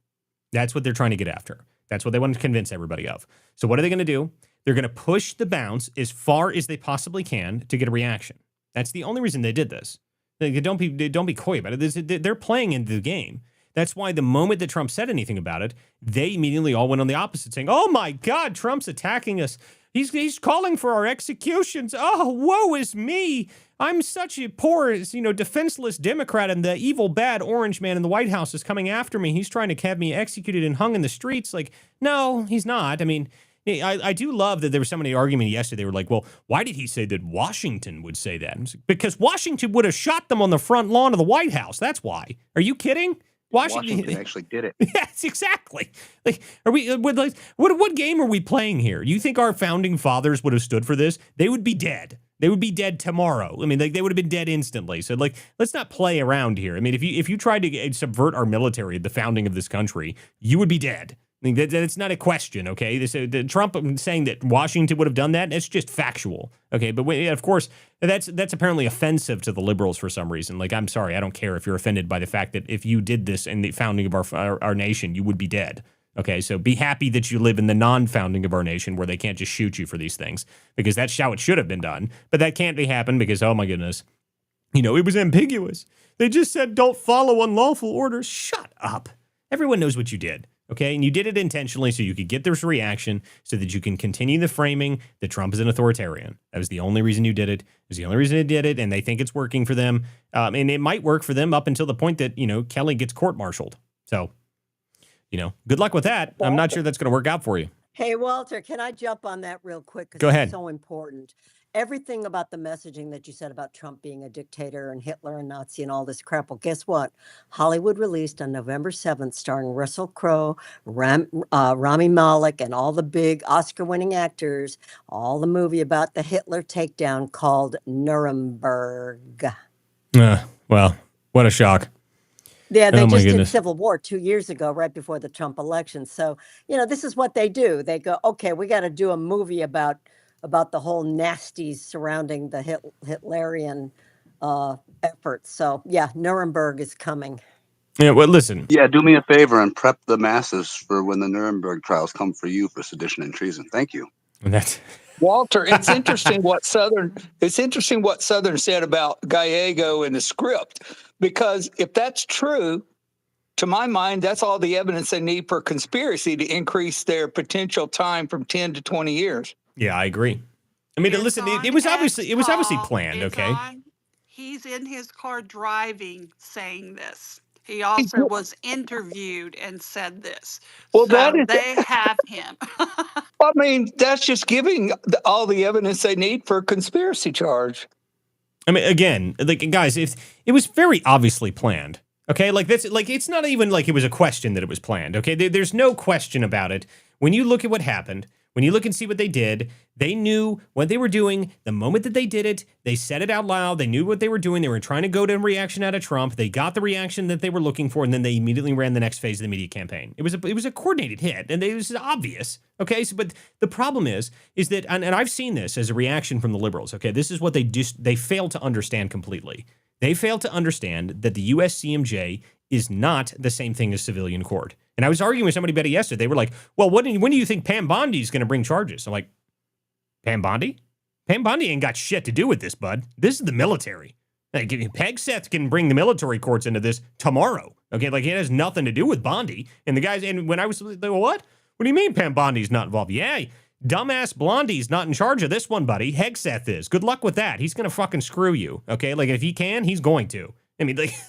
Oh, speaking of Hegseth, I sent you the letter that he sent out to the Navy today. Yeah, I saw that. Yeah, I saw that. The apparently he sent a letter out to the Secretary of Navy asking them to look into this. So again, you know, if you guys think that the military is the same thing as the civilian courts, you're going to be severely disappointed. Okay, because it is designed specifically to go after people who act in seditious behavior. Okay, that is what it's for. That's why it exists. So if you, again. Not a wise move. Now, if you had done it with all these people that were not part of the military, maybe you would have been able to get away with it, but you didn't. You used a retired Navy officer. So that was stupid. That was very stupid on your part. And again, my point is, Hegseth, out of all the people in the administration, do you think that Hegseth won't take this all the way? I doubt it highly, people. I doubt it highly. Walter, from what I heard today, you know, apparently the Secretary of the Navy has the decision to make. And from what I heard today, they're perhaps even more hardcore than Hegseth. So listen, this is what I'm telling you. Okay, like, people fail to understand this. And if you want to talk to people that actually know about this, go talk to some military guys, okay? I asked military guys, what do you guys think about this? And they said, look, this guy they're not playing around.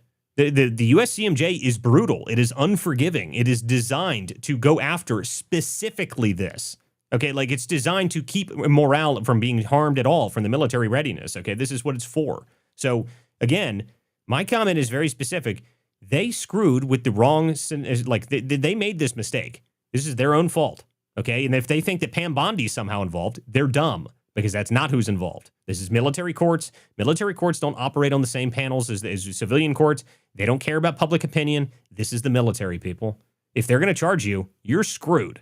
If they recall him, he's screwed. And so, like, if you think our judges in the military, our military courts are just going to sit there and say, oh, yeah, you know, well, he is a senator and, you know, it may not be good for public opinion. Now they're going to say, no, he just acted seditiously in the chain of command and trying to insert himself into the chain of command. Court-martial, throw his ass in prison.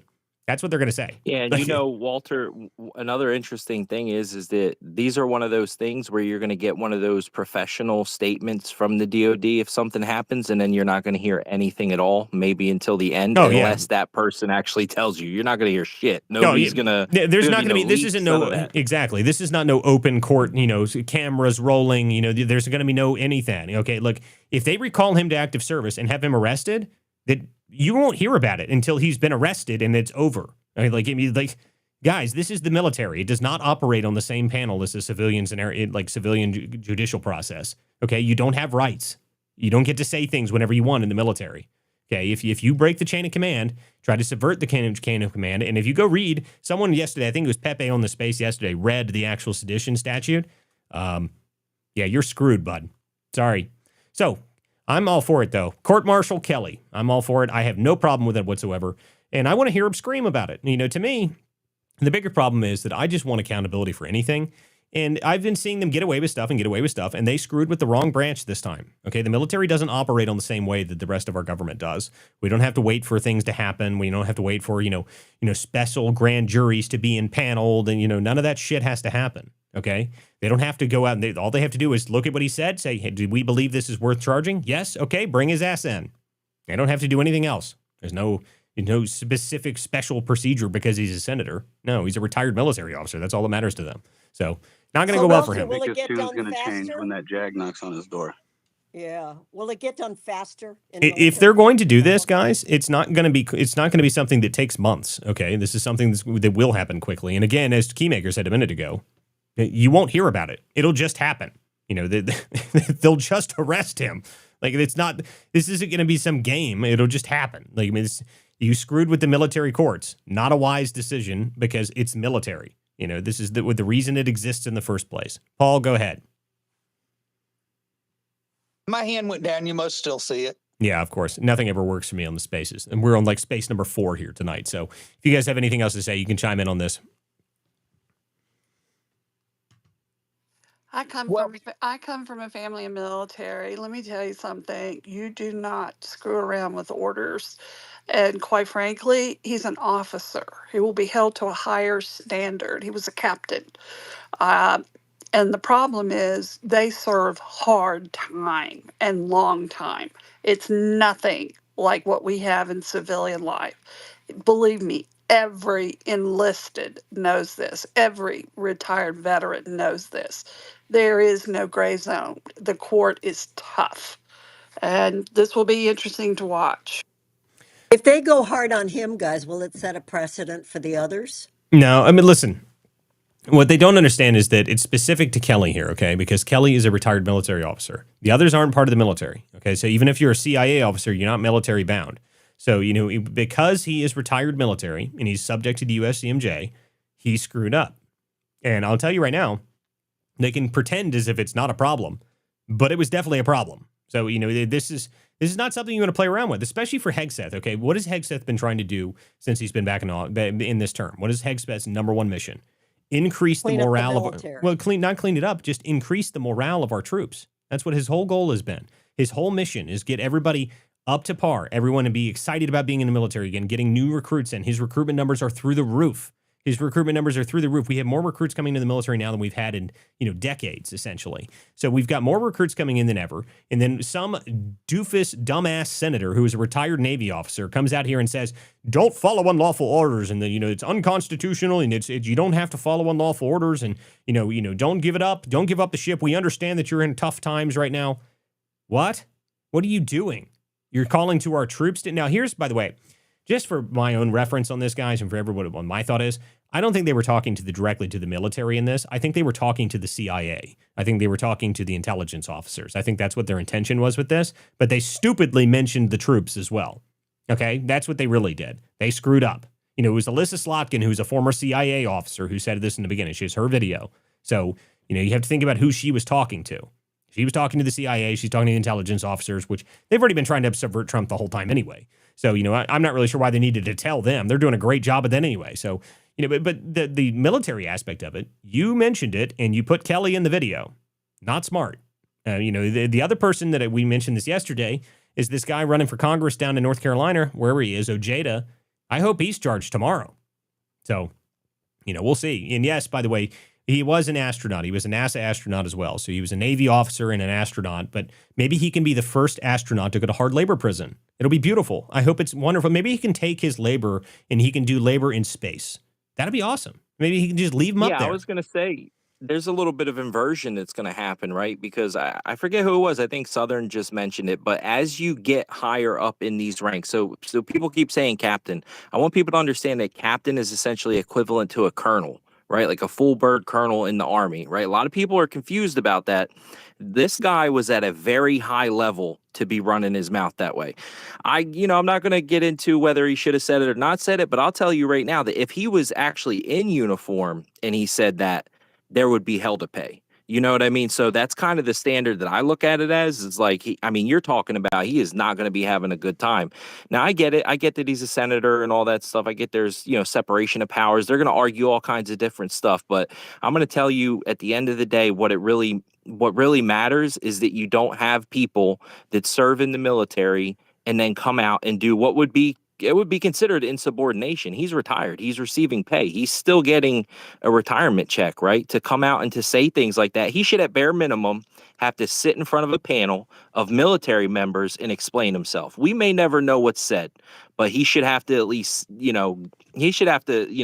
answer for what he said, because there's a lot of people in the military that are not happy about somebody saying shit like that, especially at his level. He knows how foreign influence operations work, right? Like he's not dumb. He knows how these little insinuations and stuff affect people, affect the troops, affect the morale. And we don't need that right now. This is like the worst time to have done it. You know what I mean? And I think, Walter, you just mentioned that. Like, it's directly against, essentially, the way it feels to me is it's directly against the missions and the objectives of the Secretary of War. And therefore, all of these other branches that have an obligation right now to protect the nation, and all these other things that are in play. And I get what people kind of think about some of the video, but when you really take in the culmination of these 6 people in the positions of power that they're in right now, giving out a subversion message. Walter mentioned it very clearly, and I picked up on this too. They're talking to anyone that took an oath to the United States. That's who they're talking to. And then they just wanted to throw in the military part, but they're talking to anybody. That's, that's a lot of people. There's millions of people that have taken an oath. So now you want millions of people to just start questioning the orders? It doesn't make sense, considering that in the military explicitly you're trained on how to actually assess whether or not you have a lawful order. So that's kind of the part where I think they messed up.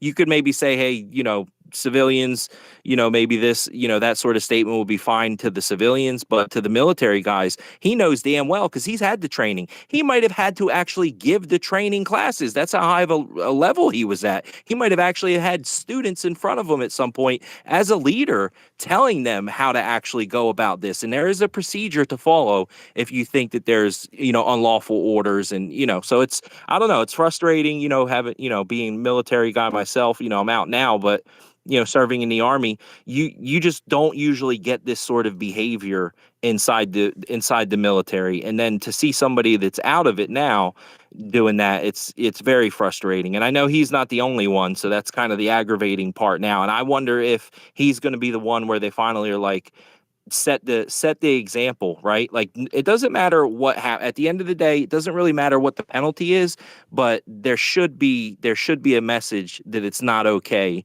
if you were in a position of authority like he was to say crazy nonsense like that, or to even get behind. You can't even, if you're retired, you can't even wear your uniform. You can wear it to events and balls and stuff like that, but you can't go out there and and do certain things. Now, yeah, we do have a lot of protections, First Amendment and all that in the United States.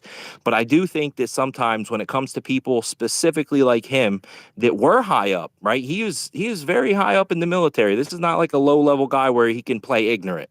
So that's my concern. You don't want that from leadership. You never want leadership doing that. I could see if he was like some E3 or E4 or even a sergeant, and he said some nonsense on a video, that would be different. But this guy was a leader at one point. So I think it's important for the Secretary of War to actually address it, and the Navy. The Navy needs to be like, hey, this is the deal, right? This is the deal. The deal is that they can't let it slide.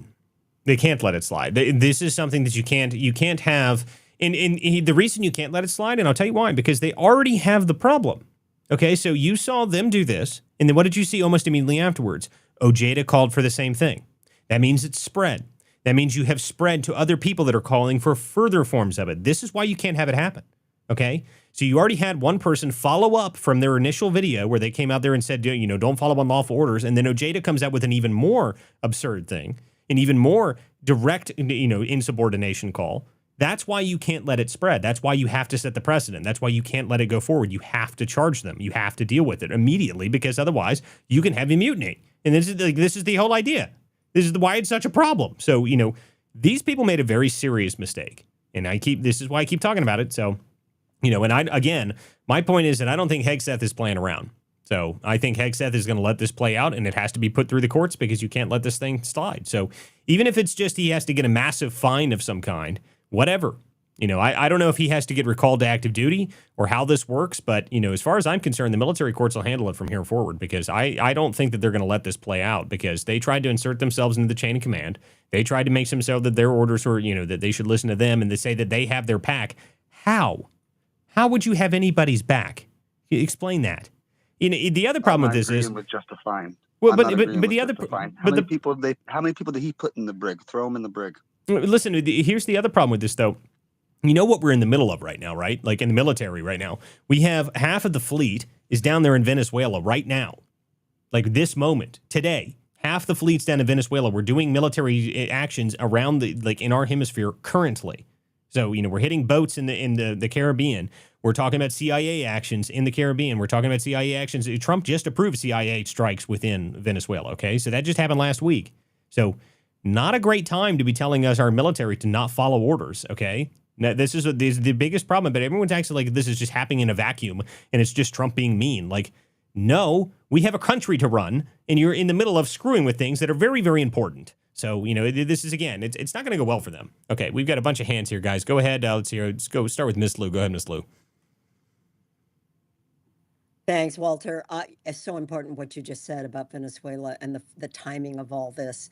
But I think also that we have to have accountability because Mark Mitchell was just on a bunch of shows in the past couple days. He was invited to the White House. He's with Rasmussen Polls, as you know. And one of the key things from the 18 to 25 set, what they want is accountability. Affordability, yes, that's the big, but they want accountability. These people, these kids, they want, I call them kids because I'm 72, but the younger set who helped put Trump in office, want to see some accountability of a government they're not trusting. So I think that to have this happen with Kelly and say, hey, we're not buying insurrection. We're not buying sedition. By the way, they had J6. We have S6. Let's go. I like that. I like S6. That's funny. But no, you're right, though. I mean, the deal is, I've talked about this a lot on this show, okay? I said at the beginning of the year, when I first started this show, when we first started talking about this, this show was called The War Room back then. I determined I had to change the name of the War Room because there's like 55 shows that are called the War Room apparently, but it was just an X space at first before we actually turned it into a real show.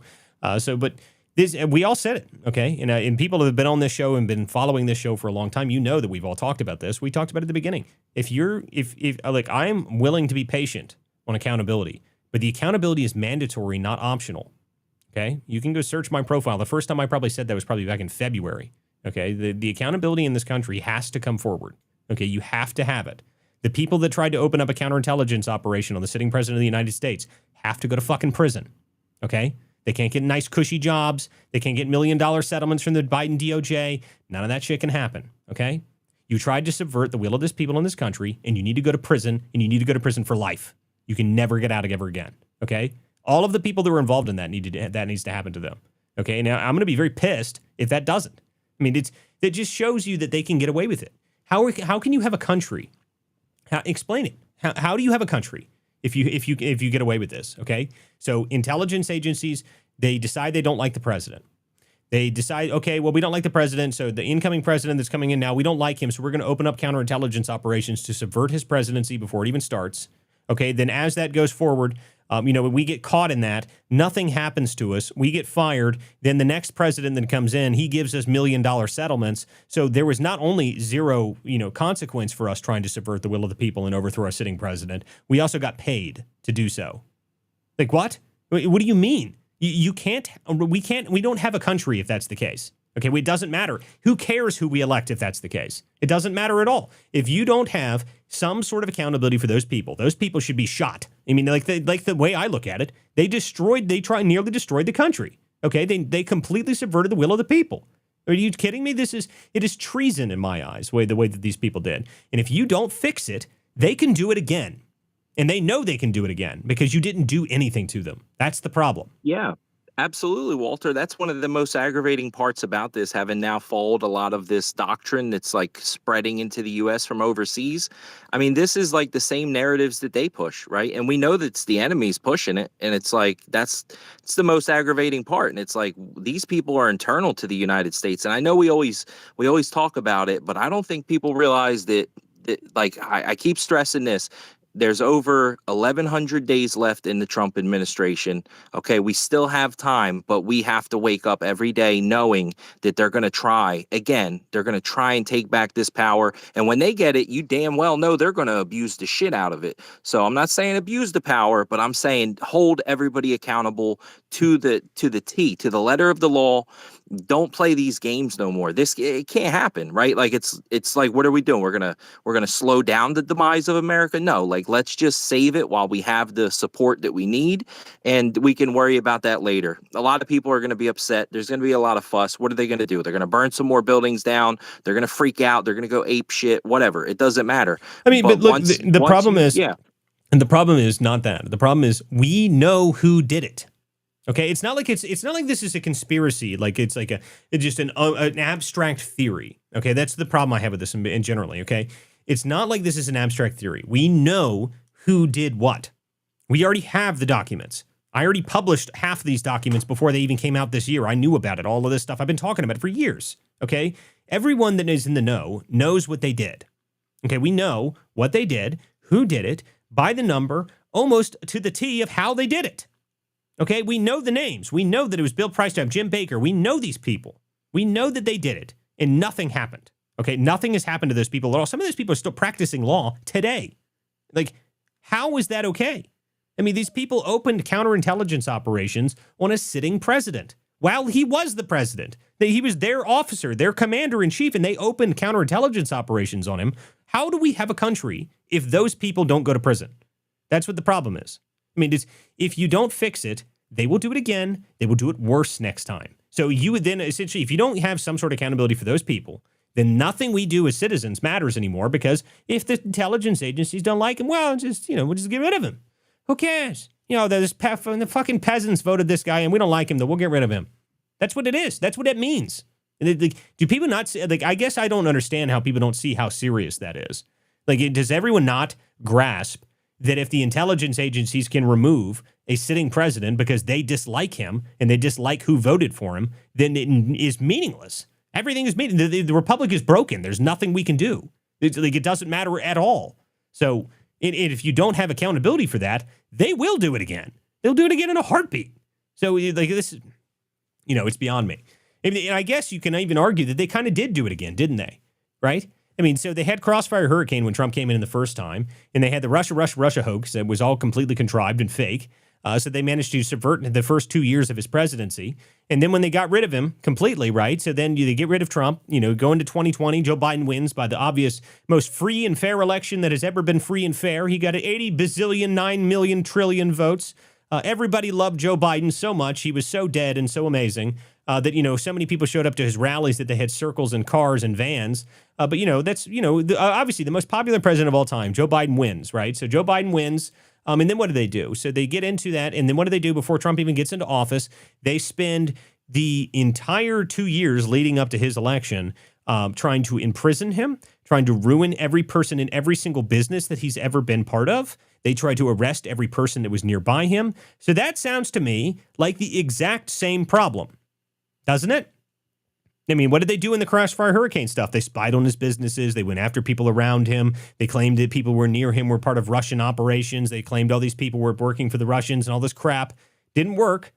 So he wins anyway. And then he goes to run again in 2024. And they do the same thing, except they go after him legally in every possible way that they could. So they couldn't get him on a counterintelligence stuff that time. So they had to do it by legal basis. And they go through the DOJ and try and prosecute him on every different facet. So sounds to me like they did it twice and nothing happened to the people who did it. That's what it sounds like to me. So, what are we going to do? So what is the next person? You name me. So Trump has only got this term, right? Name me another person that exists on this planet in the United States that has the same sort of resources, grit, and determination like President Trump does to be able to fight this stuff off. No one. There isn't somebody. That's the problem. That's why you have to fix it. You can't wait. Who's going to run? Who's going to be able to do what Trump did? Who is there another billionaire president who's a titan of industry who has individualized, personalized wealth that isn't tied up in publicly traded companies? Is there one? Is there another one like Trump? I've never seen anybody like that. And that's the problem. That's the problem. That's why you have to fix it. Because you won't be able, the next person, whoever it is, they were not going to have the resources to be able to fight this stuff off like Trump. Okay, this is the only person that, and I say this a lot, this is why I say it's divine intervention, because Trump is the only person who would have been able to survive something like this. I mean, he really is. He's the only person that had individually owned, privately owned company. How many privately owned business billionaires do you know of? Really? I mean, like, think about it for a minute. How many do you know of? There's not many of them. Most of them are in publicly traded companies. I mean, that's how they always are. But Trump is one of the few people that has a privately owned company. He owns skyscrapers all around the world. He has more assets and more real estate than most people have ever heard of or even seen. So he's a unique figure that was able to do this. There's not going to be another one of those. So you better fix the fucking problem. Because if you don't, whoever it is next is screwed. I mean, that's the reality of it. So, this is why I keep talking about it. And the accountability part of it is not optional. And it has to happen. You have to fix the problem. You have to clean up these agencies. Because if you don't, well, what's the point? I mean, just give up now. All right. Sorry, I got a bunch of hands here. Sorry about the rant, guys. Okay, Jeff, new speaker up on stage. What's up, Jeff? It reminds me of Volodymyr Zelensky buying 90,000 acres in Montana with our tax dollars, the $370 billion that we sent to Ukraine. And I can't tell what we got in return for it, to tell you the truth. But I'm just so disappointed in the Department of Education for indoctrinating the children to be against us over the decades. And I found that the Republican Party is short when it comes to the youth, the younger generation. This is a huge problem because I'm coming from Houston, Texas, I was never able to ever vote Democrat. And even though I liked Ann Richardson, the first lady governor of the state of Texas, the last good Democrat, well, that was John F. Kennedy. And holy smoke, like 50-something years ago, I think the Democrat Party is beholden to the federal government. And I think that in all the major cities, all the government employees vote Democrat. So this is a situation that we've been in for forever in the big cities where the Democrats retain control of the larger cities in the United States. And I just lost all faith in the Democrat Party. I don't know how they're going to return, because what they did to RFK Jr. and Tulsi Gabbard, and even Bernie Sanders, like him or not, what they did to him is unacceptable. I don't know, Walter. Well, the problem is the Democrat Party, right now, they've given the radicals full control over their party, essentially. I mean, the radicals have full control. The progressive has the most control in their party than they've ever had. That's why you've got AOC. That's why you've got Jasmine Crockett. That's why you got all these people. And the problem is, I don't know how you get rid of these people, because at the end of the day, they've put themselves in this box. They've created this whole scenario for themselves. And there's nobody in the Democrat Party that has any ability to fight it off, because they don't have any real leadership. I mean, does anyone have any idea who's leading the Democrat Party right now? Like, really? I mean, do you name the leader of the Democrat Party right now? Chuck Schumer? They hate him. AOC, Barack she's Obama. retarded. I mean, Barack Obama, but Barack Obama's not in power. The leader's 84 years old. That's the leader, the top person. God, No, but listen to me. My point is, you have to think about it for a minute here. Is there a leader? No. That's what my answer is. They don't have a leader of their party. They don't. I mean, it's the donor class maybe, but outside of that, do they have anybody? That one guy, Harry Sisson. Oh, Harry Sisson? Yeah, Harry Sisson. Yeah, that's it. Baby God, face. what? I do not like that child. Harry He is a Sisson? child. Yes, he is a child. Somebody said Massey. Massey's the leader of the Democrat Party. That's hysterical. No, he's not. Trump said that. Nick Fuentes is a child too. Trump said Mandami is running the party now. Listen, I mean, but this is the play that Trump did, and I was telling everybody, like, everyone's sitting there like, oh my goodness, why did Trump be so nice to him? That was the best play he could have ever come up with, to have to be nice to Mamdani in the Oval Office. Like, I don't know how people didn't see that. Like, that was so obviously a good play by him. He completely disarmed him. Awesome. Oh, it was great. Awesome. It was so great. It was so good. I mean, Trump spends the whole months calling him a communist, an Islamist, an idiot, just all this stuff, and he shows up. It's, how are you, Zoran, you my friend? I love you so much, Zoran. You're going to do a great job up there in New York. And I know. Now, I need you to stand right next to my desk like a puppy dog and not sit down. And if you speak, I will speak to you, and I'll let you know when you're allowed to speak. Okay? So that was the greatest power play by Trump ever. That was amazing, Walter, because it looked like Mondami was going to serve him tea or something. Like he was waiting for Mondami. I'll have some tea now. Listen, he was going to ask for his coffee soon enough. Diet Coke, coffee. Coke, yeah. Listen, it was hysterical. That was a power play by Trump. And there's a bunch of people like, oh, no, Trump was swooning over him. Pfft. He didn't even give him a chair. He made him stand next to him like a golden retriever for an hour. Like, what? And the better part about it is you guys hear about this afterwards. So he made him stand there like a child for like an hour taking questions. But the better part of it is you guys see the next interview that Zoran did. He came out and he was like, so, well, how did it go? Did you get some concessions out of Trump? And he was like, no, at all, actually. I didn't get any. And they were like, oh, really? No, I didn't get anything. I essentially did whatever he said. And, he's the president. What am I going to do? I'm the mayor of New York City. It was hysterical. Okay, he completely steamrolled him. He had no idea because, again, as I've told people many times, the problem with Trump is that Trump's actually really, really good in person. And I'm telling you, Zoran, he went into that meeting having no idea what to expect, and Trump schooled him because Trump's a brilliant politician. And he's one of the best politicians of our lifetimes. And if you don't think that, you're just stupid. I mean, I don't know how to argue with people. There's really not much of an argument. Okay, we got a couple hands here. Paul, go ahead.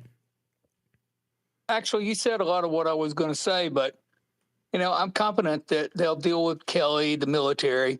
But what, as you were saying, what concerns me most is the CIA and intelligence aspect. And it's all well and good to go after Clapper and Brennan, and I hope they face consequences. But if they don't go after these low-level actors, that's what's important. We need to see consequences for them, or else they'll keep doing it. I mean, you just have to look at Slotnick and Spanberger. We see the kind of people that were in the CIA. We know if they don't follow through on some of these low-level actors, there'll be problems. I mean, that has to happen. Well, I mean, what really needs to happen is there needs to be, and you don't necessarily need it to be the low-level actors, okay? That's not necessary, really. What you need is a severe consequence for somebody. And I mean, it needs to be very severe. It needs to be something that everybody hears about and goes, oh, shit, that sucks. Like, damn. Like, I mean, that's what you want to hear, okay? Like, that's what you want people to think. You said, if you do this, you could be charged with 35 years, your whole family's estate's taken from you, your name is salted into the earth, your entire family name is posted on placards around the entire country that everyone hates you. That's what should happen, okay? You try to subvert the will of the people in this country. If you're lucky that we don't live in a time where you used to live, because you should be hung and left out to hang on the streets of the White House. That's what should happen to you for trying to destroy this country. That's what I think should happen. People, oh my God, it's so extreme. Like, no, you should be shot if you are treasonous to this country. Why is that? That's not a controversial thing. If you try to destroy the will of the people, intentionally subvert it, and just do that because you don't like him and he's mean, like you're a traitor. That's who you are. You're trying to subvert the will of the people in this country, and if we don't have some sort of accountability for those people, it is not a country anymore. Okay, go ahead. Somebody was about to cut in. The death penalty is legal for that. It's legal. Yes, it is. I mean, listen to me. Sedition, treason, all this stuff. Like, I'm sorry. Capital punishment is something we've somehow moved away from. We're so squeamish. Like, no, we should go back to hanging people on the street when they do bad things. Society used to work a lot better when if you committed murder, if the local town saw you commit the murder and then strung you up in the middle of the street and then immediately hung you, turns out that's a really good dissuasion for violent criminals. They just watched you get hung immediately. That worked. Hey, Walter, that worked for 10,000 years. There's actually some photos, old ones you can find in the archives. I was going through some of these a long time ago. It was like a year and a half ago. And they're on those, I forget what they are. They're like the old photo, like the prints or whatever. Microfilm, baby. Yeah, that's Jesus, something not a lot of people know how to use that, man. That's some old stuff right there. But so they would have a picture of the person, and then around their neck they would hang their crime. Like they would hang the person, but around their neck, so that anybody that came into town would see what the crime was and why they're hanging there. I just thought that was interesting, right? Like, so it wasn't like you just see someone hanging there. Listen, we knew how to dissuade violent criminals in the world for 10,000 years. You shot them, you hung them, and then you told everybody why they were shot or hung. It wasn't very complicated. For a little while, we had a fun little thing that was called the electric chair, and we just light people on fire. Like, yeah, that was effective too. Walter, imagine how that would stop child trafficking. Yeah, I mean, listen, it doesn't matter what the crime is. Extreme violent crime. If you want it to stop, what you should do is you immediately shoot them every time you have some problem like that. Instead, our current judicial system is ridiculous. It's like, you got to go through 85 appeals. Somehow somebody that committed a quadruple homicide in front of a family, 20 years ago, they go through 45 appeals. They get through the 35th process, and then they get a really nice meal after they've hung out in the Green Mile for the last 5 years of their life, and then they're finally executed after their final appeal runs out. Like, it's absurd. Okay, put it on the fast track. I'm saying I think we should go back to that. If more than two people witness you commit a murder, it was obviously you. There's other DNA and proof on it. I think it should be fast track. You get 1 week, and then they just blow your brains out. That's what should happen. It'd be much more effective. What do you think about renaming the DOJ? I was talking to somebody the other day, and I put on there because people refer to it as the Justice Department and the criminal justice system, and I get people argue with me about the vernacular and stuff, but it's interesting. If you tell somebody about student loans, it's those loans are for students. So when you talk about criminal justice, the justice is for the criminal, right? And then when you talk about that, like the linguistics, I think maybe we need like a renaming party. I think Trump should start renaming all this stuff. But the reason for the problem that you have there is that's because you're looking at it as justice is a negative connotation, but that's not true. Okay, justice for a criminal, it is justice to execute a bad criminal. That is justice. Okay, that's the problem. We've moved into this world where we believe justice for the criminal is somehow, to help them get proper. No, the justice is a two-way street. If you do some horrible crime, justice is holding you to that account. Okay, that's how it should work. That's how it's supposed to work. That's what it means to create a justice system. If you commit a violent crime, justice is you are punished for said violent crime. And it is not for your benefit. It actually is for your benefit at the end of the day. It technically is for your benefit. If you commit bad crimes and you commit horrible things, it is a good and beneficial for your life for you to be held to account of those things. It may not be nice, it may be mean, but sorry, you committed a crime. To exist in society, in a civil society, justice means that you must be held to account. Okay, and that's how it should work. And if you commit extremely violent crimes, you should be shot. Sorry. And a lot of people, there's a bunch of people that, oh my goodness, the death penalty is so horrible and evil and bad. I don't give a damn at all. Okay, if you commit horrible violent crimes, okay, does anybody really think that the guy who stabbed that poor woman on that train a couple months ago, just stabbed her in the neck, he'd been arrested 50 times? Does anyone you want to try and come up here and try and tell me that guy shouldn't be executed? I want to hear your argument. I want to hear it. Same thing with this guy that lit this woman on fire. Put to death immediately. I mean, this is the deal. I mean, listen. Death immediately. The deal is, there is no argument for violent criminals that are obviously violent, that are obviously not going to improve. These people do not need to be in society. Put them in jail, leave them there. Okay, and we've seen what happens, by the way. We know what happens when you actually, enforce laws and keep people in prison, okay? George Allen in Virginia, when he's the governor of Virginia, he instituted a 3-strike law. If you commit 3 violent felonies, you stay in prison and you never get out. Dropped the murder rate in Richmond, Virginia from one of the highest in the country to one of the lowest in the country in less than 3 years. So we know what happens when you actually enforce the law. It works. You just need to get people off the streets. I mean, and I agree. The idea that Brandon Johnson, the clip I played at the beginning of the space, where he's saying, we can't incarcerate our way out of violent crime. The hell we can't. The hell we can't. Think about how sad that is for all the victims. Hey, that part, that aggravated the hell out of me, hearing him say that, because I have friends that are victims of some of these people. I have friends that are dead, and the people that killed them are out. Yeah, that's the problem. It's crazy. It's disgusting. Yeah. Jack Tron, what's up? I'm just seeing this now that the congresswoman that's been charged with the $55 million in FEMA. She's now also being accused of using part of that money to buy a $109,000 yellow diamond ring weighing 3.14 carats. Yeah, I saw that actually. And, the interesting thing about that is that I took that photo and I sent it to a buddy of mine that works for Tiffany. I've got some connections at the Tiffany jewelry company. So I'm going to see if I can confirm which ring that is and the cost on it, the list price on it. So I'm going to see if I can get that confirmed for people. So I'm working on that right now because if it is what I think it is, I think it's about $120,000 ring. So, that's going to be hysterical if that's true based on what it is. Here's something even more hysterical I just saw. This is from ALX. He says, in a new court filing, Ryan Ruth, the guy that tried to assassinate Trump, invited Trump to punch him in the face as many times as he wants, and says, don't be a pussy. If the president wished to pummel the defendant just for good measure, put on the handcuffs and shackles and give it your worst. No cameras, no complaints, no charges, just for fun. Don't be a pussy. So yes, I am fully in favor of this. I want to see Trump punch him in the face. No, this is so absurd. Doing that to say I'm crazy so you can get off the hook. Wow. Well, I hope Trump's allowed to bring a baseball bat. Yourself. That's one of the greatest things is that you can actually defend yourself in court. I don't recommend doing it, but that's what happens. I guess maybe he's defending himself. This is the most absurd thing I've ever heard. Okay. Okay. I got a bunch of hands here. So we've got somebody new up on stage here. What is up, Mustafa? Hi, I am not American. I am from North Africa. Okay. But what you're suggesting sounds like Sharia law, and I hear a lot of Americans complain about Sharia law. If somebody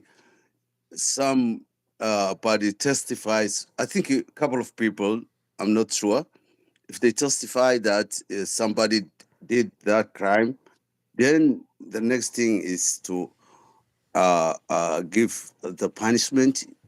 If anybody who kills somebody should be killed, that's what it says in Sharia. So I want to understand why you always complain about the Sharia. Sharia depends on witnesses.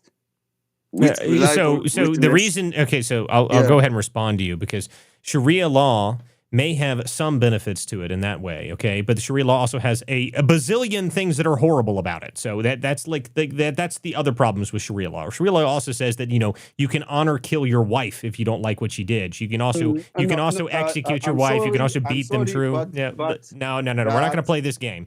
I'm not going to say but. You can lie to other people, buddy, but I know about Sharia law, okay? Sharia law, you can execute your wife if you think she cheats on you, if you can do other things to her, okay? So don't play around in here, okay? Sharia law may be accurate for the idea that if criminals do things, you can go after them faster. But, the thing is that in our judicial system, that's not how it works here, okay? But you used to be able to do those things here. I'm saying we should change our laws back so that you execute criminals faster. Sharia law is incompatible with the Constitution of the United States. Okay, that's the problem with the Sharia law. It is 100% incompatible with the United States law. That's why it's not allowed here. That's why it's not legal here. That's why it'll never be legal here. Okay? So, okay, we can continue here.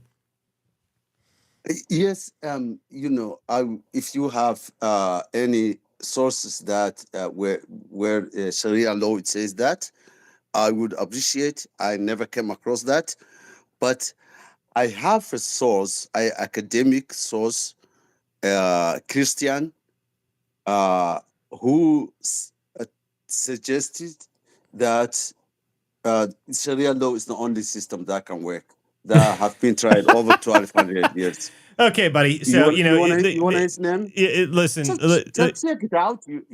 Check it out. You may learn. You can send it to me. Listen to me, Mustafa. You can send me whatever you want, and I'll read it.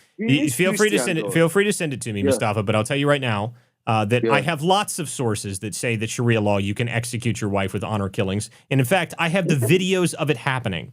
Okay, so don't let's not play around here. Let's not culture, maybe, but I never hear that nowhere. Never. Well, okay, but that's because you're not looking very far. Okay, so you may have other sources, but I'm telling you right now, Sharia law in other countries, you can see it exactly how it operates on its full end, and it is not compatible even remotely with the United States Constitution. That's why it's not legal here. That's why it's outlawed. That's why you can't have a separate systems of justice in the United States because it is not legal here. It is incompatible with our Constitution. No, we need to move on to other people here. So you can hang out. Mustafa, you got other questions, you can bring it in. So I got another request, but Jeff, you have your hand up. What's up, Jeff? Yes, sir. Yes, sir. And I just wanted to remind Mustafa that we're not going to go to Pakistan or go to Mecca and dictate Christian philosophy and force Mecca to do exactly what we've asked them to do, and vice versa here as well. In America, this is a Christian country, and we cannot be undermined by the Muslim faith. And it seems that the Islam faith is a political organization, and we know good and well what their intentions are for the Christians. So we're not going to tolerate that. And we can talk all day and all night about it, but the final result will be the Knights Templar. And for Bring us back here, the Crusades. Bring them back. I mean, listen, guys. Like, I mean, listen. Listen, I find it funny. The point being, hold on, we don't need to continue on this line of thought. We don't need to attack Mustafa either. He's from North Africa. He said that when he came in here. Okay, so I don't need to attack the guy. He's saying what his interpretation of his Sharia law is. Doesn't mean it's accurate. Doesn't mean it's true. And the other reality is that he doesn't know anything about the United States Constitution. United States Constitution, nothing about Sharia law is allowed here. Okay, not illegal, not possible, never going to happen, never going to work, never going to be okay. But in terms of what happens with Sharia law, you can go see what the Ottoman Empire used to be. And I use the term used to be intentionally there because it used to exist until we destroyed it. So anyway, okay, go ahead, Southern, and then I'm going to get to Adam here. Hamid Dillon interviewed with Carolyn Reddick. Go Get to the Point is her new show. And they were talking about all the different court cases for the 2020 election. Because those court cases dragged on, those documents are now permissible and not through a timeline to be managed. They're collecting them in the different states, like in Georgia, to pull it together because they're seeing anomalies about the 2020 election. So she and her team are actually collecting from different areas of the country.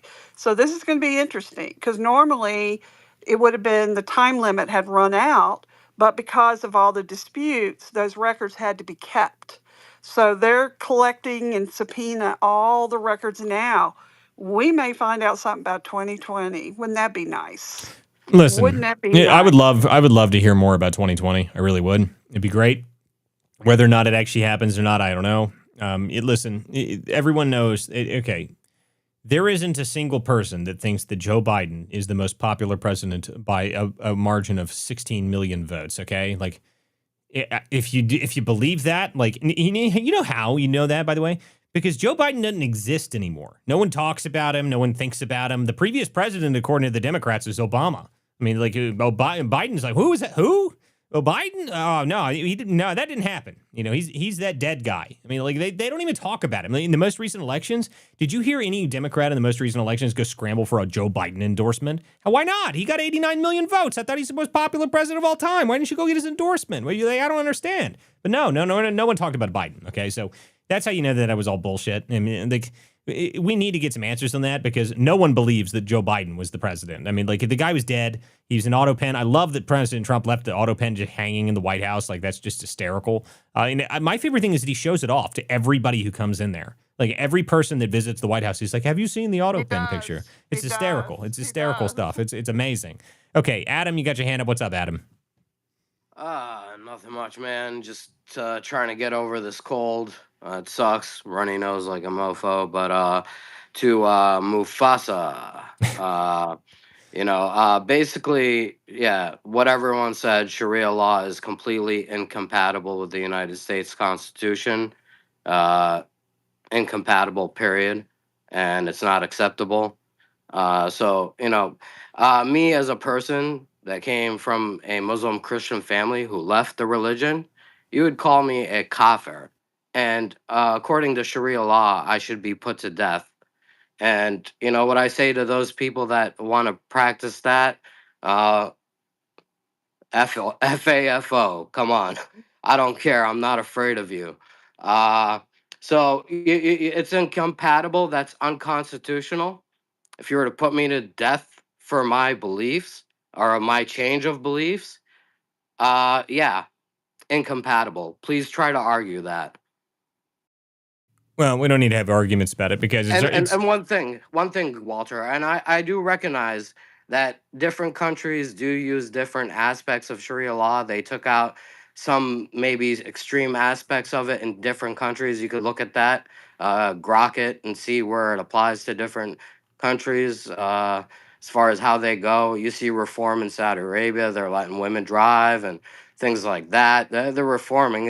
Hopefully it's for the better and getting rid of this Sharia crap, because it's not of their book, and same thing with the Hadiths are not of their book. Kind of like the what's it called, the not the other book, not the Torah. Pepe, you know this. Talmud.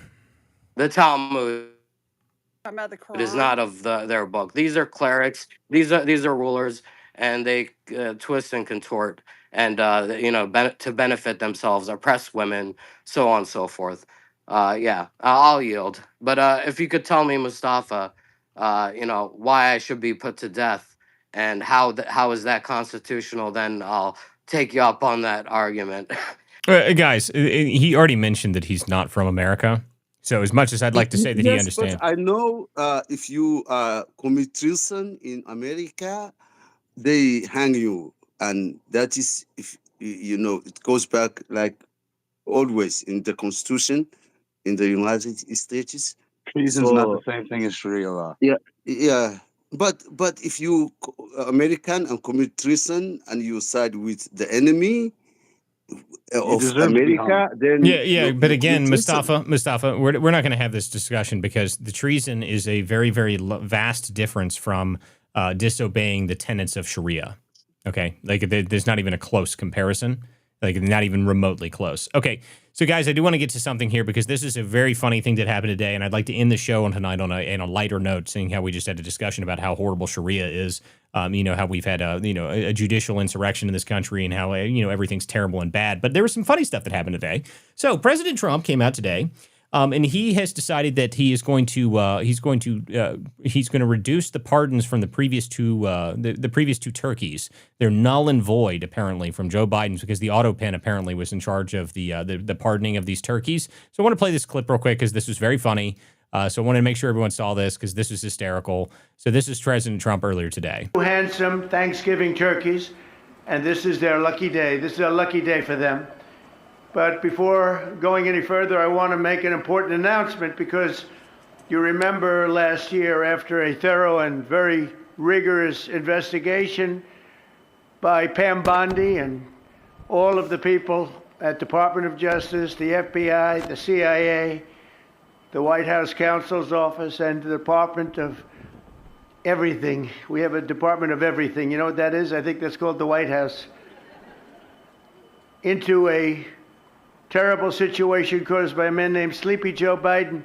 He used an auto pen last year for the turkey's pardon. So I have the official duty to determine, and I have determined that last year's turkey pardons are totally invalid, as are the pardons of about every other person that was pardoned other than, where's Hunter? No, Hunter's was good. That was the one pardon, Pam, that was good, right? The rest of them are all invalid. I don't know what the hell you're going to do about that, but now we're going to take a little of the joking. That is a mess. But they're hereby null and void.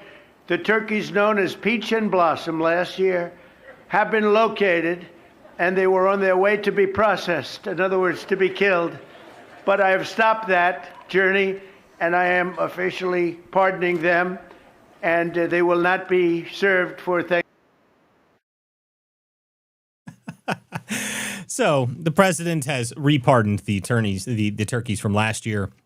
Their pardons were null and void due to the use of the auto pen. So that he made sure that he brought those pardons back. So he made sure that we actually still did pardon the turkeys from last year. They have a new, fresh pardon. So the Peach and Blossom are not going to be executed. It's good news, good for the country. We don't need to execute Peach and Blossom. Those were pardoned turkeys. So, You know, those poor turkeys are still alive. He also pardoned the 2 other turkeys today.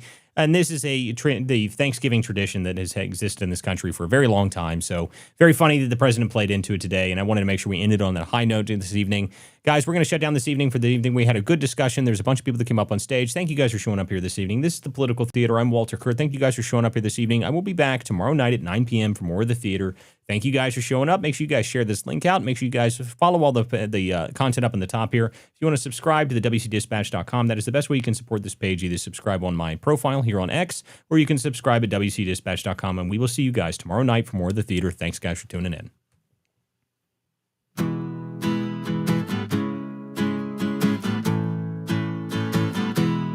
Some folks are born with a liberty spark. Their hearts beat red, white, and blue. When the anchors sneer and the cameras bark, they turn the lens right back at you. Truth bound, ain't for sale, ain't for sale. We're not the party line sons, no. It ain't for sale, ain't for sale. We're the vigilant ones, no.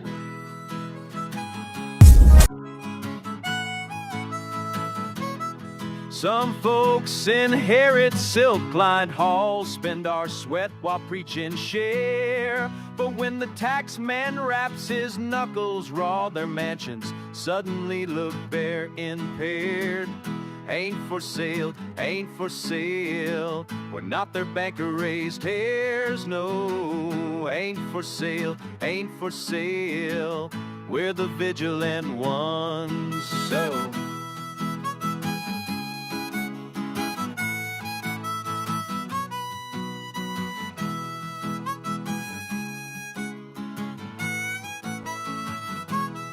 Yeah, some paint stars on press room lies and send the common men to toil. Ask them, how much truth will you trade tonight? They mutter, more noise, more noise, more noise. Ain't for sale, ain't for sale. Not the theater's pawns, friend. It ain't for sale, ain't for sale. We're America's steadfast one. No, we won't be spun.